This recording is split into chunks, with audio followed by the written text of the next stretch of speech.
Hi all, എല്ലാവർക്കും secret P S സിയിലേക്ക് സ്വാഗതം. അപ്പോൾ നമ്മൾ SCERT സിലബസ് ബേസ്ഡ് ആയിട്ടുള്ള SCERT NCERT ക്ലാസ്സുകൾ പ്ലസ് PYQ ആൻസേഴ്സ് നമ്മൾ സ്റ്റാർട്ട് ചെയ്തിട്ടുണ്ടായിരുന്നു. അപ്പോൾ സിലബസ് ബേസ്ഡ് ആയിട്ടാണ് നമ്മൾ ക്ലാസ്സുകൾ എടുത്തുകൊണ്ടിരിക്കുന്നത്. അപ്പോൾ ആദ്യത്തെ 2 ക്ലാസ്സുകളും കണ്ടു എന്ന് വിചാരിക്കുന്നു. ആദ്യത്തെ ക്ലാസ്സിൽ നമ്മൾ ഇപ്പോൾ ഇന്ത്യ ഹിസ്റ്ററിയാണ് നമ്മൾ സ്റ്റാർട്ട് ചെയ്തിരിക്കുന്നത്. ഇന്ത്യ ഹിസ്റ്ററിയിൽ ആദ്യത്തെ ക്ലാസ്സിൽ ഒന്നാം സ്വാതന്ത്ര്യ സമരം ഒന്നാം സ്വാതന്ത്ര്യ സമരവുമായി ബന്ധപ്പെട്ട് വരുന്ന SCERT ചാപ്റ്ററും പഴയ SCERT ചാപ്റ്ററും പ്ലസ് NCERT ചാപ്റ്റർ പിന്നെന്താണ് പ്രീവിയസ് ക്വസ്റ്റ്യൻ ആൻസേഴ്സും നമ്മൾ പഠിച്ചു ഇല്ലേ. ഇനി രണ്ടാമത്തെ ക്ലാസ്സിൽ നമ്മൾ ഏതാണ് ഇന്ത്യ രാഷ്ട്രീയ ചരിത്രം, ബ്രിട്ടീഷ് ആധിപത്യം, അതുപോലെ തന്നെ പോർച്ചുഗീസുകാരുമായി ബന്ധപ്പെട്ട് അതായത് യൂറോപ്യന്മാരുടെ വരവുമായി ബന്ധപ്പെട്ട് വരുന്ന കുറച്ച് കാര്യങ്ങളും നമ്മൾ പഠിച്ചു. SCERT പ്ലസ് NCERT ആണ് നമ്മൾ അതും പഠിച്ചു അല്ലേ. പഴയ SCERT നമ്മൾ പഠിച്ചു, പുതിയ SCERTയും പഠിച്ചു, അതുപോലെ തന്നെ NCERTയും പഠിച്ചു. അപ്പോൾ ഇന്നത്തെ ക്ലാസ്സിൽ നമ്മൾ നോക്കാനായിട്ട് പോകുന്നത് INC ആണ്. INC അതുപോലെ തന്നെ ഇന്ത്യൻ നാഷണൽ കോൺഗ്രസിൻ്റെ രൂപീകരണം, സ്വദേശി പ്രസ്ഥാനം എന്ന് പറയുന്ന 2 ടോപ്പിക്കാണ് ഇന്നത്തെ ക്ലാസ്സിൽ നമ്മൾ നോക്കുന്നത്. അപ്പോൾ ഇതുമായി ബന്ധപ്പെട്ട് വരുന്ന പഴയ SCERT ചാപ്റ്റർ നോക്കാം, അതുപോലെ പുതിയ SCERT പാഠഭാഗം നോക്കാം. അതുപോലെ തന്നെ NCERTയിൽ INCയെ കുറിച്ചിട്ട് ഭയങ്കര INC എന്നല്ല കോൺഗ്രസിനെ കുറിച്ചിട്ട് അങ്ങനെ ഡീപ്പായിട്ട് നമുക്ക് തന്നിട്ടുണ്ട്. ഓരോ സബ്ജക്റ്റ് ഓരോ ടോപ്പിക്കായിട്ട് ഓരോ ചാപ്റ്ററിലായിട്ട് നമുക്ക് തന്നിട്ടുണ്ട്. നമുക്ക് അത്രയും ഡീറ്റെയിൽ ആയിട്ട് പഠിക്കേണ്ട. നമുക്ക് 10th പ്രിലിംസ് എക്സാമിന് കഴിഞ്ഞ 10th പ്രിലിംസ് എക്സാമിനൊക്കെ ചോദ്യങ്ങൾ വന്നിരിക്കുന്ന ആ ഒരു ചാപ്റ്ററിൽ നിന്നാണ്. അപ്പോൾ അതിൽ പ്രധാനമായിട്ടും വരുന്ന ഭാഗങ്ങൾ നമുക്ക് പഠിക്കാം. അങ്ങനെ നമുക്ക് ഈ ഒരു ഈ ഒരു ടോപ്പിക്ക് കംപ്ലീറ്റ് ചെയ്യാം. അതിന് പ്രീവിയസ് ക്വസ്റ്റ്യൻ ആൻസേഴ്സ് അതായത് INCയുമായി ബന്ധപ്പെട്ട് വരുന്ന PSC ചോദിച്ച 2019 മുതൽ 2026 വരെ ചോദിച്ച ചോദ്യങ്ങളും നമ്മൾ ചെയ്തിട്ടുണ്ടായിരുന്നു. ആ ക്ലാസ്സിൻ്റെ ലിങ്കും ഞാൻ ഡിസ്ക്രിപ്ഷനിൽ കൊടുക്കാം കേട്ടോ. അപ്പോൾ ഇങ്ങനെയാണ് നമ്മൾ ക്ലാസ്സുകൾ എടുത്തുകൊണ്ടിരിക്കുന്നത്. ഓരോ സിലബസ് ബേസ്ഡ് ആയിട്ട് ഓരോ ടോപ്പിക് എടുക്കും. ആ ടോപ്പിക്കുമായി ബന്ധപ്പെട്ട് വരുന്ന SCERT, പഴയ SCERT, പുതിയ SCERT plus NCERT plus previous question answers. അപ്പോൾ അങ്ങനെ നമ്മൾ ആ ഒരു ടോപ്പിക്ക് അങ്ങനെ ഫുള്ള് കംപ്ലീറ്റ് ചെയ്യും. അപ്പോൾ അങ്ങനെയാണ് ഇപ്പോൾ ക്ലാസ്സുകൾ പോകുന്നത്. കഴിഞ്ഞ ക്ലാസ്സുകളൊക്കെ കണ്ടു എന്ന് വിചാരിക്കുന്നു. അപ്പോൾ ഇനി വരുന്ന എക്സാമുകൾ village field assistant, company board LGS mains, degree mains, അതുപോലെ തന്നെ അടുത്ത കൊല്ലം നടക്കാനിരിക്കുന്ന LDC ലാസ്റ്റ് ഗ്രേഡ്, ഇനി വരുന്ന എല്ലാ പരീക്ഷകൾക്കും ഈ ഒരു ഭാഗം നമുക്ക് ഇമ്പോർട്ടൻ്റ് ആണ്. എന്തായാലും ഉപകാരപ്രദമാവുമെന്ന് തന്നെയാണ് വിചാരിക്കുന്നത്. മനസ്സിലാവുന്നുണ്ട്, ഉപകാരപ്രദമാവാണെന്ന് തോന്നുന്നുണ്ടെങ്കിൽ കമൻറ്റ് ചെയ്യുക, സപ്പോർട്ട് ചെയ്യുക, സബ്സ്ക്രൈബ് ചെയ്യുക, ലൈക്ക് ചെയ്യുക, കമൻറ്റ് ചെയ്യുക, അതുപോലെ തന്നെ ഹൈപ്പും കൂടെ ചെയ്യുക കേട്ടോ. അതുപോലെ തന്നെ നമ്മൾ ഓരോ സബ്ജക്റ്റ് വൈസ് ആയിട്ട് PYQ ഒക്കെ നമ്മൾ ചെയ്തിട്ടുണ്ടായിരുന്നു. പ്രീവിയസ് ക്വസ്റ്റ്യൻ ആൻസേഴ്സ് അതുപോലെ ചെയ്തിട്ടുണ്ടായിരുന്നു. ഒക്കെ പ്ലേലിസ്റ്റ് ചെക്ക് ചെയ്താൽ മതി. അതുപോലെ തന്നെ പുതിയ SCERT ചാപ്റ്റേഴ്സ് ഒക്കെ നമ്മൾ തരുന്നുണ്ട്, ക്ലാസ്സുകൾ എടുക്കുന്നുണ്ട്, പ്ലേലിസ്റ്റ് ചെക്ക് ചെയ്യുക. അതുപോലെ തന്നെ NCERT ക്ലാസ്സുകൾ നമ്മൾ സ്റ്റാർട്ട് ചെയ്തിട്ടുണ്ടായിരുന്നു. ഓരോ ചാപ്റ്റർ വൈസ് ആയിട്ടുള്ള ക്ലാസ്സുകൾ നമ്മൾ സ്റ്റാർട്ട് ചെയ്തിട്ടുണ്ടായിരുന്നു. അപ്പോൾ ആ ക്ലാസ്സുകൾ കാണാം. ചെറിയ നോട്ട്സ് പോലെയുള്ള ക്ലാസ്സുകൾ നമ്മൾ തന്നിട്ടുണ്ട്. കോൺസ്റ്റിറ്റ്യൂഷൻ +1 പൊളിറ്റിക്സോ +2 പൊളിറ്റിക്സിലാണെന്ന് തോന്നുന്നു വരുന്നത്. അപ്പോൾ ഇത് ആ ഒരു സബ്ജക്റ്റിൽ പറയുന്ന എല്ലാ കാര്യങ്ങളും ഉൾപ്പെടുത്തിയിട്ട് ഒരു ക്ലാസ് നമ്മൾ ചെയ്തിട്ടുണ്ടായിരുന്നു. ആ ക്ലാസ്സൊക്കെ എന്തായാലും കാണാം. കാരണം അതിൽ നിന്നൊക്കെ നമുക്ക് ഇനി വരുന്ന പരീക്ഷകളിലൊക്കെ ചോദ്യങ്ങൾ ചോദിക്കാവുന്നതാണ്. ആ ഒരു എനിക്ക് തോന്നുന്നു കോൺസ്റ്റിറ്റ്യൂഷൻ കണ്ട പിള്ളേർക്ക് അറിയാം, ആ ഒരു ക്ലാസ് കണ്ടവർക്കറിയാം. നന്നായി ക്വസ്റ്റ്യൻസ് വന്നിട്ടുള്ള ചോദ്യങ്ങൾ തന്നെയാണ് അല്ലേ ആ ഒരു ക്ലാസ് ആയിരുന്നത്. അപ്പോൾ നമുക്ക് ക്ലാസ്സിലേക്ക് കിടക്കാം. അപ്പോൾ ഇന്നത്തെ ടോപ്പിക് എന്താണ്? INCയും അതുപോലെ തന്നെ സ്വദേശി പ്രസ്ഥാനമാണ്. നമുക്ക് നെക്സ്റ്റ് ടോപ്പിക്കുകൾ വരുന്നത് സാമൂഹ്യ പരിഷ്കരണ പ്രസ്ഥാനങ്ങളും വർത്തമാന പത്രങ്ങളാണ്. അത് നമുക്ക് SCERTലും പഴയ SCERTലും പുതിയ SCERTലും എടുത്ത് പറയുന്നൊരു ഭാഗമാണ്. നെക്സ്റ്റ് വരുന്നത് സ്വാതന്ത്ര്യ സമരവുമായി ബന്ധപ്പെട്ട് വരുന്ന കാര്യങ്ങളാണ്. അത് നമുക്ക് SCERTലും NCERTലും എടുത്ത് പറയുന്ന ചാപ്റ്റേഴ്സ് ഉണ്ട് അതിൽ.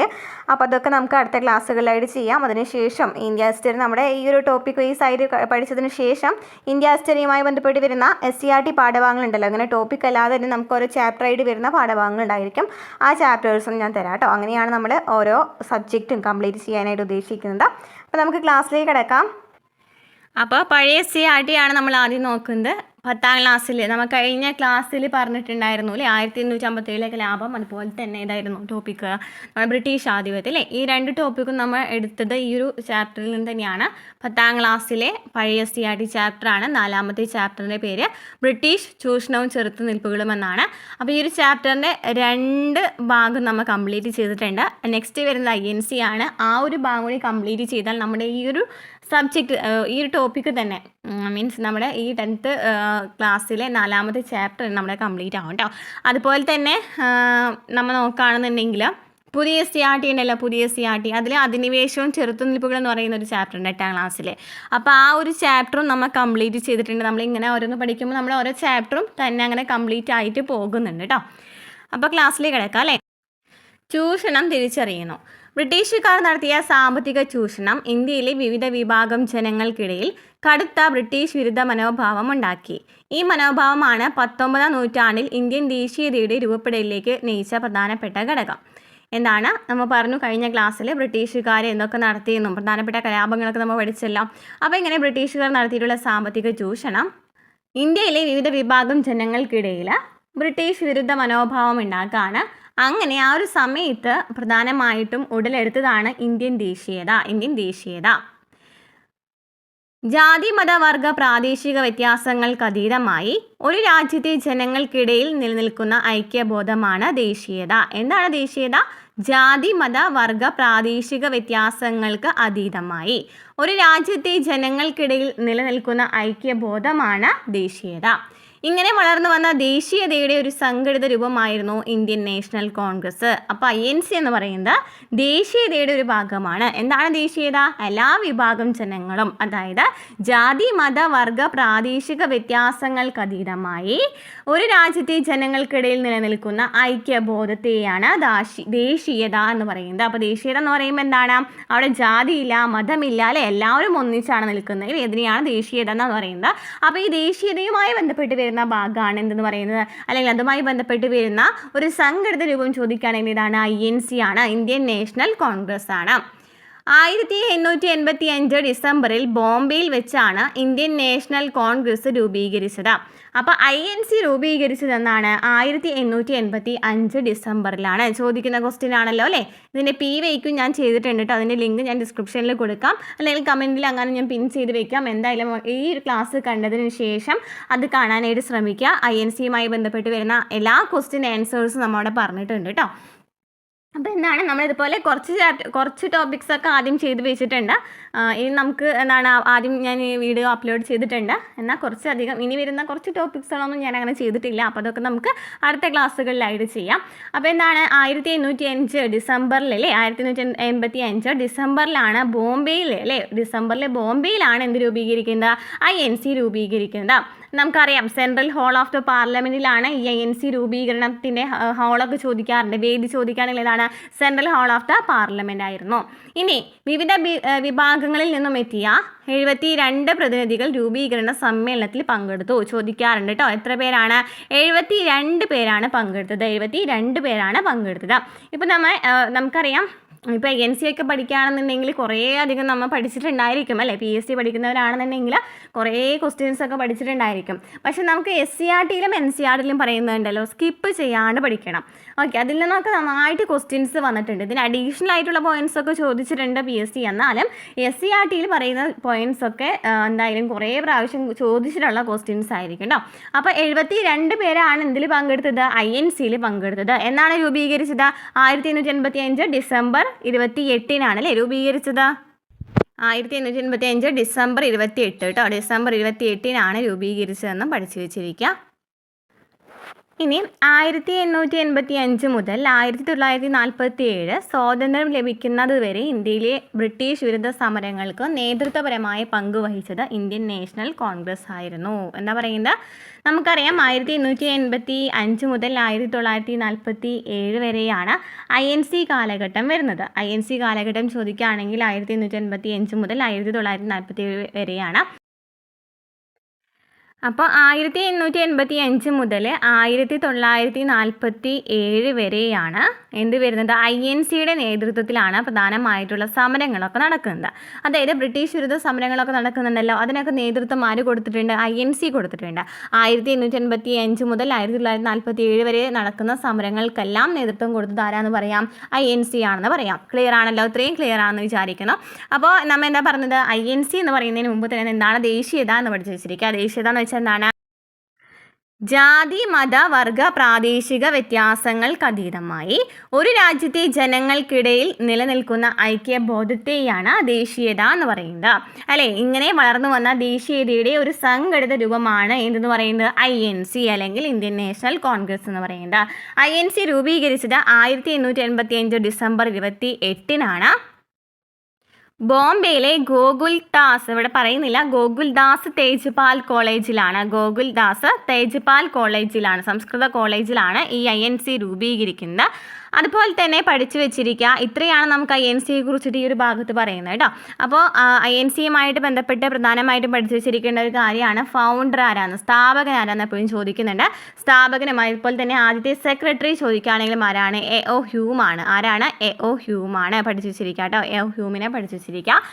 അതുപോലെ തന്നെ ആദ്യം ഈ സമ്മേളനത്തിൽ ഈ സമ്മേളനത്തിൽ ആദ്യം അധ്യക്ഷൻ ചോദിക്കുകയാണെങ്കിൽ ആരാണ്, WC ബാനർജി ആണ് അല്ലേ, WC ബാനർജി ആണ്. പിന്നെ ഇവിടെ നമ്മൾ ദാദാഭായ് നെഹ്റൂജിയെ കുറിച്ച് പഠിക്കണം. ദാദാഭായ് നെഹ്റൂജിയാണ് INC എന്ന് പറയുന്ന ഒരു പദം, നാഷണൽ കോൺഗ്രസ് എന്ന് പറയുന്ന ഒരു പദം കൊണ്ടുവന്നത് ആരാണെന്ന് ചോദിക്കാറുണ്ട്. ആരാണ്, ദാദാഭായ് നെഹ്റൂജിയാണ്. പിന്നെ INCയുമായി ബന്ധപ്പെട്ട ക്വസ്റ്റ്യൻസ് ഒക്കെ ആ PVQ ക്വസ്റ്റ്യൻസ് നോക്കിയാൽ മതി കേട്ടോ. അതിൽ നമ്മൾ ഡീറ്റെയിൽ ആയിട്ട് പറയുന്നുണ്ട്. അപ്പോൾ ആ ഒരു ക്ലാസ് കാണാം കേട്ടോ. ഇനി നെക്സ്റ്റ്, ബ്രിട്ടീഷ് കാലഘട്ടത്തിൽ ഇന്ത്യൻ സമ്പദ് വ്യവസ്ഥയിലുണ്ടായ തകർച്ചയെക്കുറിച്ച് സ്ഥിതിവിവര കണക്കുകൾ ശേഖരിച്ച് പഠനം നടത്തിയത് ദാദാഭായ് നെഹ്റൂജി ആയിരുന്നു. അതായത് ബ്രിട്ടീഷുകാരുടെ ഈ സാമ്പത്തിക ചൂഷണത്തെക്കുറിച്ചിട്ടൊക്കെ പഠനം നടത്തിയത് ആരായിരുന്നു, ദാദാഭായ് നെഹ്റൂജി ആയിരുന്നു. ഇന്ത്യയിലെ ദാരിദ്ര്യത്തിൻ്റെയും പട്ടിണിയുടെയും കാരണങ്ങളെക്കുറിച്ച് ചോർച്ചാ സിദ്ധാന്തം എന്നറിയപ്പെടുന്ന തൻ്റെ നിഗമനങ്ങളെക്കുറിച്ച് അദ്ദേഹം poverty and British rule in India എന്ന പുസ്തകത്തിൽ പ്രതിപാദിച്ചു. എന്താ പറയുന്നത്, ഇന്ത്യയിലെ ദാരിദ്ര്യത്തിൻ്റെയും പട്ടിണിയുടെയും കാരണങ്ങളെ കുറിച്ചിട്ട് ചോർച്ചാ സിദ്ധാന്തം, നമുക്കറിയാം ചോദിക്കുന്ന ക്വസ്റ്റ്യൻ ആണല്ലേ, ദാദാഭായ് നെഹ്റൂജിയുടേതാണ് ചോർച്ചാ സിദ്ധാന്തം. അപ്പോൾ ഈ ചോർച്ചാ സിദ്ധാന്തത്തിലെ കുറിച്ചിട്ട് പറഞ്ഞിട്ടുള്ളത് ആരാണ്, ദാദാഭായ് നെഹ്റൂജിയാണ്. ചോർച്ചാ സിദ്ധാന്തത്തിൽ എന്ന് പറയുന്നുണ്ട് ഇന്ത്യയിലെ ദാരിദ്ര്യത്തിൻ്റെയും പട്ടിണിയുടെയും കാരണം എന്താണെന്നുള്ളത് പറയുന്നുണ്ട്. അപ്പോൾ എന്തായിരുന്നു പ്രധാനപ്പെട്ട പട്ടിണിക്കും ഈ ദാരിദ്ര്യത്തിനൊക്കെ കാരണമായിട്ടുള്ളത് എന്തായിരുന്നു, ഇന്ത്യൻ സമ്പത്ത് ബ്രിട്ടനിലേക്ക് ചോർന്നതാണ്. ഇന്ത്യൻ സമ്പത്ത് എങ്ങനെയാണ് ബ്രിട്ടനിലേക്ക് ചോർന്നത്, ഇന്ത്യയിൽ നിന്നുള്ള അസംസ്കൃത വസ്തുക്കളുടെ കയറ്റുമതി, ഇന്ത്യയിലെ ബ്രിട്ടീഷ് ഉദ്യോഗസ്ഥർക്ക് നൽകുന്ന ശമ്പളവും പെൻഷനും, ഇന്ത്യയിൽ ബ്രിട്ടീഷ് ഉൽപ്പന്നങ്ങൾ വിറ്റഴിക്കുക വഴി അവർക്ക് ലഭിച്ച ലാഭം, ഇന്ത്യയിൽ നിന്നും പിരിച്ചെടുക്കുന്ന നികുതി, എങ്ങനെയൊക്കെയാണ് ബ്രിട്ടനിലേക്ക് ഇന്ത്യൻ സമ്പത്ത് പോയെന്നാണ് പറയുന്നത്. എങ്ങനെയാണ്, ഇന്ത്യയിൽ നിന്ന് അസംസ്കൃത വസ്തുക്കളുടെ കയറ്റുമതി, അതുപോലെ തന്നെ ഇന്ത്യയിലെ ബ്രിട്ടീഷ് ഉദ്യോഗസ്ഥർക്ക് എന്ത് നൽകണം, ശമ്പളം നൽകണമല്ലോ. അപ്പോഴും എന്താണ്, നമ്മുടെ കാശ് പോയിക്കൊണ്ടിരിക്കുകയാണ് അല്ലേ, സമ്പത്ത് പോയിക്കൊണ്ടിരിക്കുകയാണ്. അതുപോലെ തന്നെ ഇന്ത്യയിൽ ബ്രിട്ടീഷ് ഉൽപ്പന്നങ്ങൾ വിറ്റഴിക്കുമ്പോൾ ആർക്ക് ലഭിക്കുന്നുണ്ട് ലാഭം, ബ്രിട്ടീഷുകാർക്ക് ലഭിക്കുന്നുണ്ട് അല്ലേ, ലാഭം ബ്രിട്ടീഷുകാർക്കാണ് അവിടെ ലാഭം ലഭിക്കുന്നത്. അപ്പോൾ അവിടെ നമ്മുടെ സമ്പത്ത് കുറഞ്ഞു. ഇനി ഇന്ത്യയിൽ നിന്നും പിരിച്ചെടുക്കുന്ന നികുതിയും ആരാണ് കൊണ്ടുപോകുന്നത്, ബ്രിട്ടീഷുകാരാണ് കൊണ്ടുപോകുന്നത്. അപ്പോൾ സാമ്പത്തിക ചൂഷണത്തിന് പ്രധാനമായിട്ടും കാരണം ആര് തന്നെയാണ്, ബ്രിട്ടീഷുകാരാണ്. ഏതൊക്കെ മാർഗങ്ങളിലൂടെയാണ് പോയെന്നാണ് ഇവിടെ പറഞ്ഞത്. ബ്രിട്ടീഷ് സാമ്പത്തിക നയങ്ങൾ ഇന്ത്യയെ എങ്ങനെ ദരിദ്രമാക്കുന്നുവെന്ന് സംബന്ധിച്ച് സാധാരണക്കാരന് അവബോധമുണ്ടാക്കുന്നതിൽ ദാദാഭായ് നെഹ്റൂജി, രമേശ് ചന്ദ്ര ദത്ത്, ഗോപാലകൃഷ്ണ ഗോഖലെ തുടങ്ങിയ ആദ്യകാല നേതാക്കന്മാരുടെ പങ്ക് വിലപ്പെട്ടതാണ്. അപ്പോൾ ദാദാഭായ് നെഹ്റൂജി മാത്രമല്ല, ഈ രമേശ് ചന്ദ്ര ദത്തും ഗോപാലകൃഷ്ണ ഗോഖലെയും ഈ സാമ്പത്തിക ചൂഷണത്തെക്കുറിച്ച് പറഞ്ഞിട്ടുണ്ട്. പക്ഷെ നമ്മുടെ ദാദാഭായ് നെഹ്റൂജിയാണ് ഒരു ബുക്കിലൊക്കെ ഡീറ്റെയിൽ ആയിട്ട് പറയുന്നത് അല്ലേ. അപ്പോൾ രമേശ് ചന്ദ്ര ദത്തും ഗോപാലകൃഷ്ണ ഗോഖലെയും എന്ത് പറയുന്നുണ്ട്, സാമ്പത്തിക ചൂഷണത്തെക്കുറിച്ച് പറയുന്നുണ്ട്. അപ്പോൾ ഈ ഒരു സാധാരണക്കാരന് അവബോധം ഉണ്ടാക്കുന്നതിൽ ഇങ്ങനെയുള്ള കാര്യങ്ങൾ സാധാരണക്കാരന് പറയുന്നതിനായിട്ടൊക്കെ മുൻകൈ എടുത്തിട്ടുള്ള വ്യക്തികളാണ് ദാദാഭായ് നെഹ്റൂജിയും രമേശ് ചന്ദ്ര ദത്തും ഗോപാലകൃഷ്ണ ഗോഖലെയും. ഇനി തങ്ങൾ അനുഭവിക്കുന്ന ദാരിദ്ര്യവും ചൂഷണങ്ങളും ബ്രിട്ടീഷുകാരുടെ സൃഷ്ടിയാണെന്നുള്ള തിരിച്ചറിവ് ജനങ്ങളിൽ ബ്രിട്ടീഷ് വിരുദ്ധ മനോഭാവം ശക്തമാക്കി. അപ്പം അങ്ങനെ എല്ലാവർക്കും മനസ്സിലായി ഇപ്പം നമ്മൾ അനുഭവിക്കുന്ന ദാരിദ്ര്യത്തിനും ചൂഷണത്തിനൊക്കെ കാരണം ആരാണ്, ബ്രിട്ടീഷുകാരാണ്, ബ്രിട്ടീഷുകാരുടെ സൃഷ്ടിയാണെന്ന് മനസ്സിലാക്കിയപ്പോൾ ഇവരിൽ എന്താണ് ഇതിനെതിരെയായിട്ടുള്ള ഒരു മനോഭാവം അല്ലേ, ഒരു വിരുദ്ധ മനോഭാവം വരാണ്. ഇനി ഇത്തരത്തിൽ വളർന്നു വന്ന ഇന്ത്യൻ ദേശീയതയെ ചില ചരിത്രകാരന്മാർ സാമ്പത്തിക ദേശീയത എന്ന് വിശേഷിപ്പിക്കുന്നു. ഇങ്ങനെ വളർന്നു വന്ന ദേശീയതയാണ് കുറേ പേരിൽ നിന്ന് വിളിക്കുന്നത് സാമ്പത്തിക ദേശീയത എന്ന് വിശേഷിപ്പിക്കുന്നത്. ക്ലിയർ ആണല്ലോ, ഇത്രയും പറഞ്ഞാൽ ക്ലിയർ ആയല്ലോ അല്ലേ. INC എന്താണെന്ന് നമ്മൾ പറഞ്ഞു. പിന്നെ ചോർച്ചാ സിദ്ധാന്തമാരുടേതാണ് poverty and British rule in India എന്ന് പറയുന്ന ഈ ഒരു പുസ്തകം അല്ലേ. അതായത് ചോർച്ചാ സിദ്ധാന്തത്തെക്കുറിച്ച് പറയുന്ന poverty and British rule in India എന്ന് പറയുന്ന പുസ്തകത്തിലാണ് ദാദാഭായ് നെഹ്റൂജിയാണ് എഴുതിയത്. അപ്പോൾ ദാദാഭായ് നെഹ്റൂജി നമുക്ക് ചോർച്ചാ സിദ്ധാന്തം ചോദ്യം വരാറുണ്ട്. അതുപോലെ തന്നെ poverty and British rule in India എന്ന് പറഞ്ഞിട്ടും ആര് വരാറുണ്ട്, ദാദാഭായ് നെഹ്റൂജി വരാറുണ്ട്. ഇനി എങ്ങനെയൊക്കെയാണ് നമ്മുടെ ഇന്ത്യയിലെ സമ്പത്ത് എങ്ങനെയാണ് പോയെന്ന് ഇവിടെ പറയുന്നുണ്ട്. അതുപോലെ തന്നെ രമേശ് ചന്ദ്ര ദത്തും ഗോപാലകൃഷ്ണ ഗോഖലെയും ഇങ്ങനെയുള്ള കാര്യങ്ങൾ സാധാരണക്കാരിൽ എത്തിക്കാൻ വേണ്ടിയിട്ട് സഹായിച്ചിരുന്നു എന്നും പറയുന്നുണ്ട്. അപ്പോൾ ഇങ്ങനെയുള്ള ദേശീയതയാണെന്ന് പറയുന്നത് സാമ്പത്തിക ദേശീയത എന്ന് കുറേ ചരിത്രകാരന്മാർ പറഞ്ഞിട്ടുണ്ടായിരുന്നത്. ക്ലിയർ ആണല്ലോ അല്ലേ. അപ്പോൾ നെക്സ്റ്റ് വരുന്നത് പുതിയ CRT ചാപ്റ്ററാണ് 8ാം ക്ലാസ്സിലെ സോഷ്യൽ സയൻസിലെ 2ാമത്തെ ചാപ്റ്റർ ദേശീയ പ്രസ്ഥാനത്തിൻ്റെ ആവിർഭാവത്തിലേക്ക് എന്നാണ്. ഈ ഒരു ചാപ്റ്റേഴ്സൊക്കെ ഉണ്ടല്ലോ നമ്മൾ ഡീറ്റെയിൽ ആയിട്ട് ഓരോ ചാപ്റ്റർ വൈസ് ആയിട്ട് ക്ലാസ് തന്നിട്ടുണ്ട് കേട്ടോ. പ്ലേലിസ്റ്റ് ചെക്ക് ചെയ്യുക. അതിൽ നമ്മൾ ക്ലാസ് 8 സയൻസ് അല്ലെങ്കിൽ ക്ലാസ് 8 സോഷ്യൽ ഏതാണ് ആവശ്യമുള്ളത് അത് സെർച്ച് ചെയ്യുകയാണെന്നുണ്ടെങ്കിൽ നമ്മൾ ചെയ്ത വീഡിയോസ് കാണാനായിട്ട് സാധിക്കും കേട്ടോ. അപ്പോൾ നമ്മൾ പറഞ്ഞു ആദ്യത്തെ ചാപ്റ്ററിലാണ് 1857 ഒന്നാം സ്വാതന്ത്ര്യ സമരം അതുപോലെ തന്നെ ബ്രിട്ടീഷ് ആധിപത്യം വരുന്നത്. അപ്പോൾ ആ ഒരു ചാപ്റ്റർ നമ്മൾ ഇതോടുകൂടി കംപ്ലീറ്റ് ചെയ്തിട്ടുണ്ട്. നമ്മൾ SCRT എടുക്കുന്നതിനൊപ്പം തന്നെ അതുകൊണ്ട് കംപ്ലീറ്റ് ആയി പോകുന്നുണ്ട് കേട്ടോ. ഇനി 2ാമത്തെ ചാപ്റ്റർ ദേശീയ പ്രസ്ഥാനത്തിൻ്റെ ആവിർഭാവത്തിലേക്ക് എന്നാണ്. ഈ ഒരു ചാപ്റ്റർ നമ്മൾ INC-യുമായി ബന്ധപ്പെട്ട ഒരു ഭാഗം ഇതിൽ വരുന്നുണ്ട്. അതുപോലെ തന്നെ പ്രധാനമായിട്ട് നെക്സ്റ്റ് ടോപ്പിക്കാണ് എന്താണ് പത്രങ്ങളെ കുറിച്ച് വരുന്നില്ലേ, അതും ഈ ഒരു ചാപ്റ്ററിലാണ് വരുന്നത് കേട്ടോ. അപ്പോൾ അത് നമുക്ക് അത് എടുത്തതിന് ശേഷം നമുക്ക് എന്താണ് അപ്പോൾ ഈ രണ്ട് ചാപ്റ്ററും കംപ്ലീറ്റ് ചെയ്തു എന്ന് പറയാം അല്ലേ. അപ്പോൾ നമ്മൾ പഠിക്കുന്നതിനൊപ്പം തന്നെ ഓരോ SCRT ചാപ്റ്ററും എന്താണ് കംപ്ലീറ്റ് ആവുന്നുണ്ടെന്ന് മനസ്സിലാക്കാം. അഖിലേന്ത്യാ സംഘടന രൂപം കൊള്ളുന്നു 1885 ഡിസംബർ 28. അപ്പോൾ നമുക്ക് പുതിയ SCRTയിൽ കറക്റ്റ് ഡേറ്റ് പറയുന്നുണ്ട്, പഠിച്ചു വെച്ചിരിക്കാം. 1885 ഡിസംബർ 28 പകൽ 12 മണി ബോംബെയിലെ ഗോകുൽ ദാസ് തേജ്പാൽ സംസ്കൃത കോളേജിൽ. കണ്ടോ, ഇവിടെയും അത് പറയുന്നുണ്ട്. അപ്പോൾ എന്താണ് പുതിയ SCRTയിൽ പറയുന്ന കാരണം എന്തായാലും പഠിച്ചു വെച്ചിരിക്കുക. എവിടെയാണ്? ബോംബെയിലെ ഗോകുൽ ദാസ് തേജ്പാൽ സംസ്കൃത കോളേജിലാണ് INC രൂപീകരിക്കുന്നതിനുള്ള ഒരു യോഗം നടക്കുന്നത് അല്ലേ. 72 പേർ അവിടെ ഒത്തുകൂടിയിട്ടുണ്ട്. 72 പേർ ഇന്ത്യയിലെ വിവിധ പ്രദേശങ്ങളിൽ ചില പ്രധാന സംഘടനകളുടെ പ്രതിനിധികളായി പ്രവർത്തിച്ചവരാണ് അവർ. ഭാഷ കൊണ്ടും മതവിശ്വാസം കൊണ്ടും സമൂഹത്തിൽ ആർജിച്ചിരുന്ന അംഗീകാരം കൊണ്ടും വൈവിധ്യമാർന്ന വ്യക്തിത്വമുള്ളവർ. സംഘാടകരിൽ ഒരാൾ ഇംഗ്ലീഷുകാരനായ അലൻ ഒക്ടേവിയൻ ഹ്യൂം ആയിരുന്നു. WC ബാനർജി എന്ന അഭിഭാഷകനായിരുന്നു അന്നത്തെ യോഗത്തിൽ അധ്യക്ഷത വഹിച്ചത്. അപ്പോൾ ഹ്യൂമാണ് സ്ഥാപകൻ എന്ന് പറയുന്നത്. അതുപോലെ തന്നെ WC ബാനർജിയാണ് ആദ്യത്തെ അധ്യക്ഷൻ എന്ന് പറയുന്നത്. ക്ലിയർ ആണല്ലോ. ഇന്ത്യൻ നാഷണൽ കോൺഗ്രസ് എന്ന ദേശീയ സംഘടനയ്ക്ക് തുടക്കം കുറിച്ച ചരിത്രപ്രധാനമായ സമ്മേളനത്തെക്കുറിച്ചാണ് നമ്മൾ വായിച്ചിട്ടുള്ളത്. വിവിധ പ്രദേശങ്ങളിൽ നിന്നുള്ള സാമൂഹിക രാഷ്ട്രീയ പ്രവർത്തകർക്കിടയിൽ പൊതു അഭിപ്രായം രൂപീകരിക്കുക എന്നതായിരുന്നു ഈ സമ്മേളനത്തിൻ്റെ പ്രധാനപ്പെട്ട ലക്ഷ്യം. അപ്പോൾ INCയുടെ ലക്ഷ്യം ചോദിക്കുകയാണെങ്കിൽ എന്താണ്? വിവിധ പ്രദേശങ്ങളിൽ നിന്നുള്ള സാമൂഹിക രാഷ്ട്രീയ പ്രവർത്തകർക്കിടയിൽ പൊതു അഭിപ്രായം രൂപീകരിക്കുക.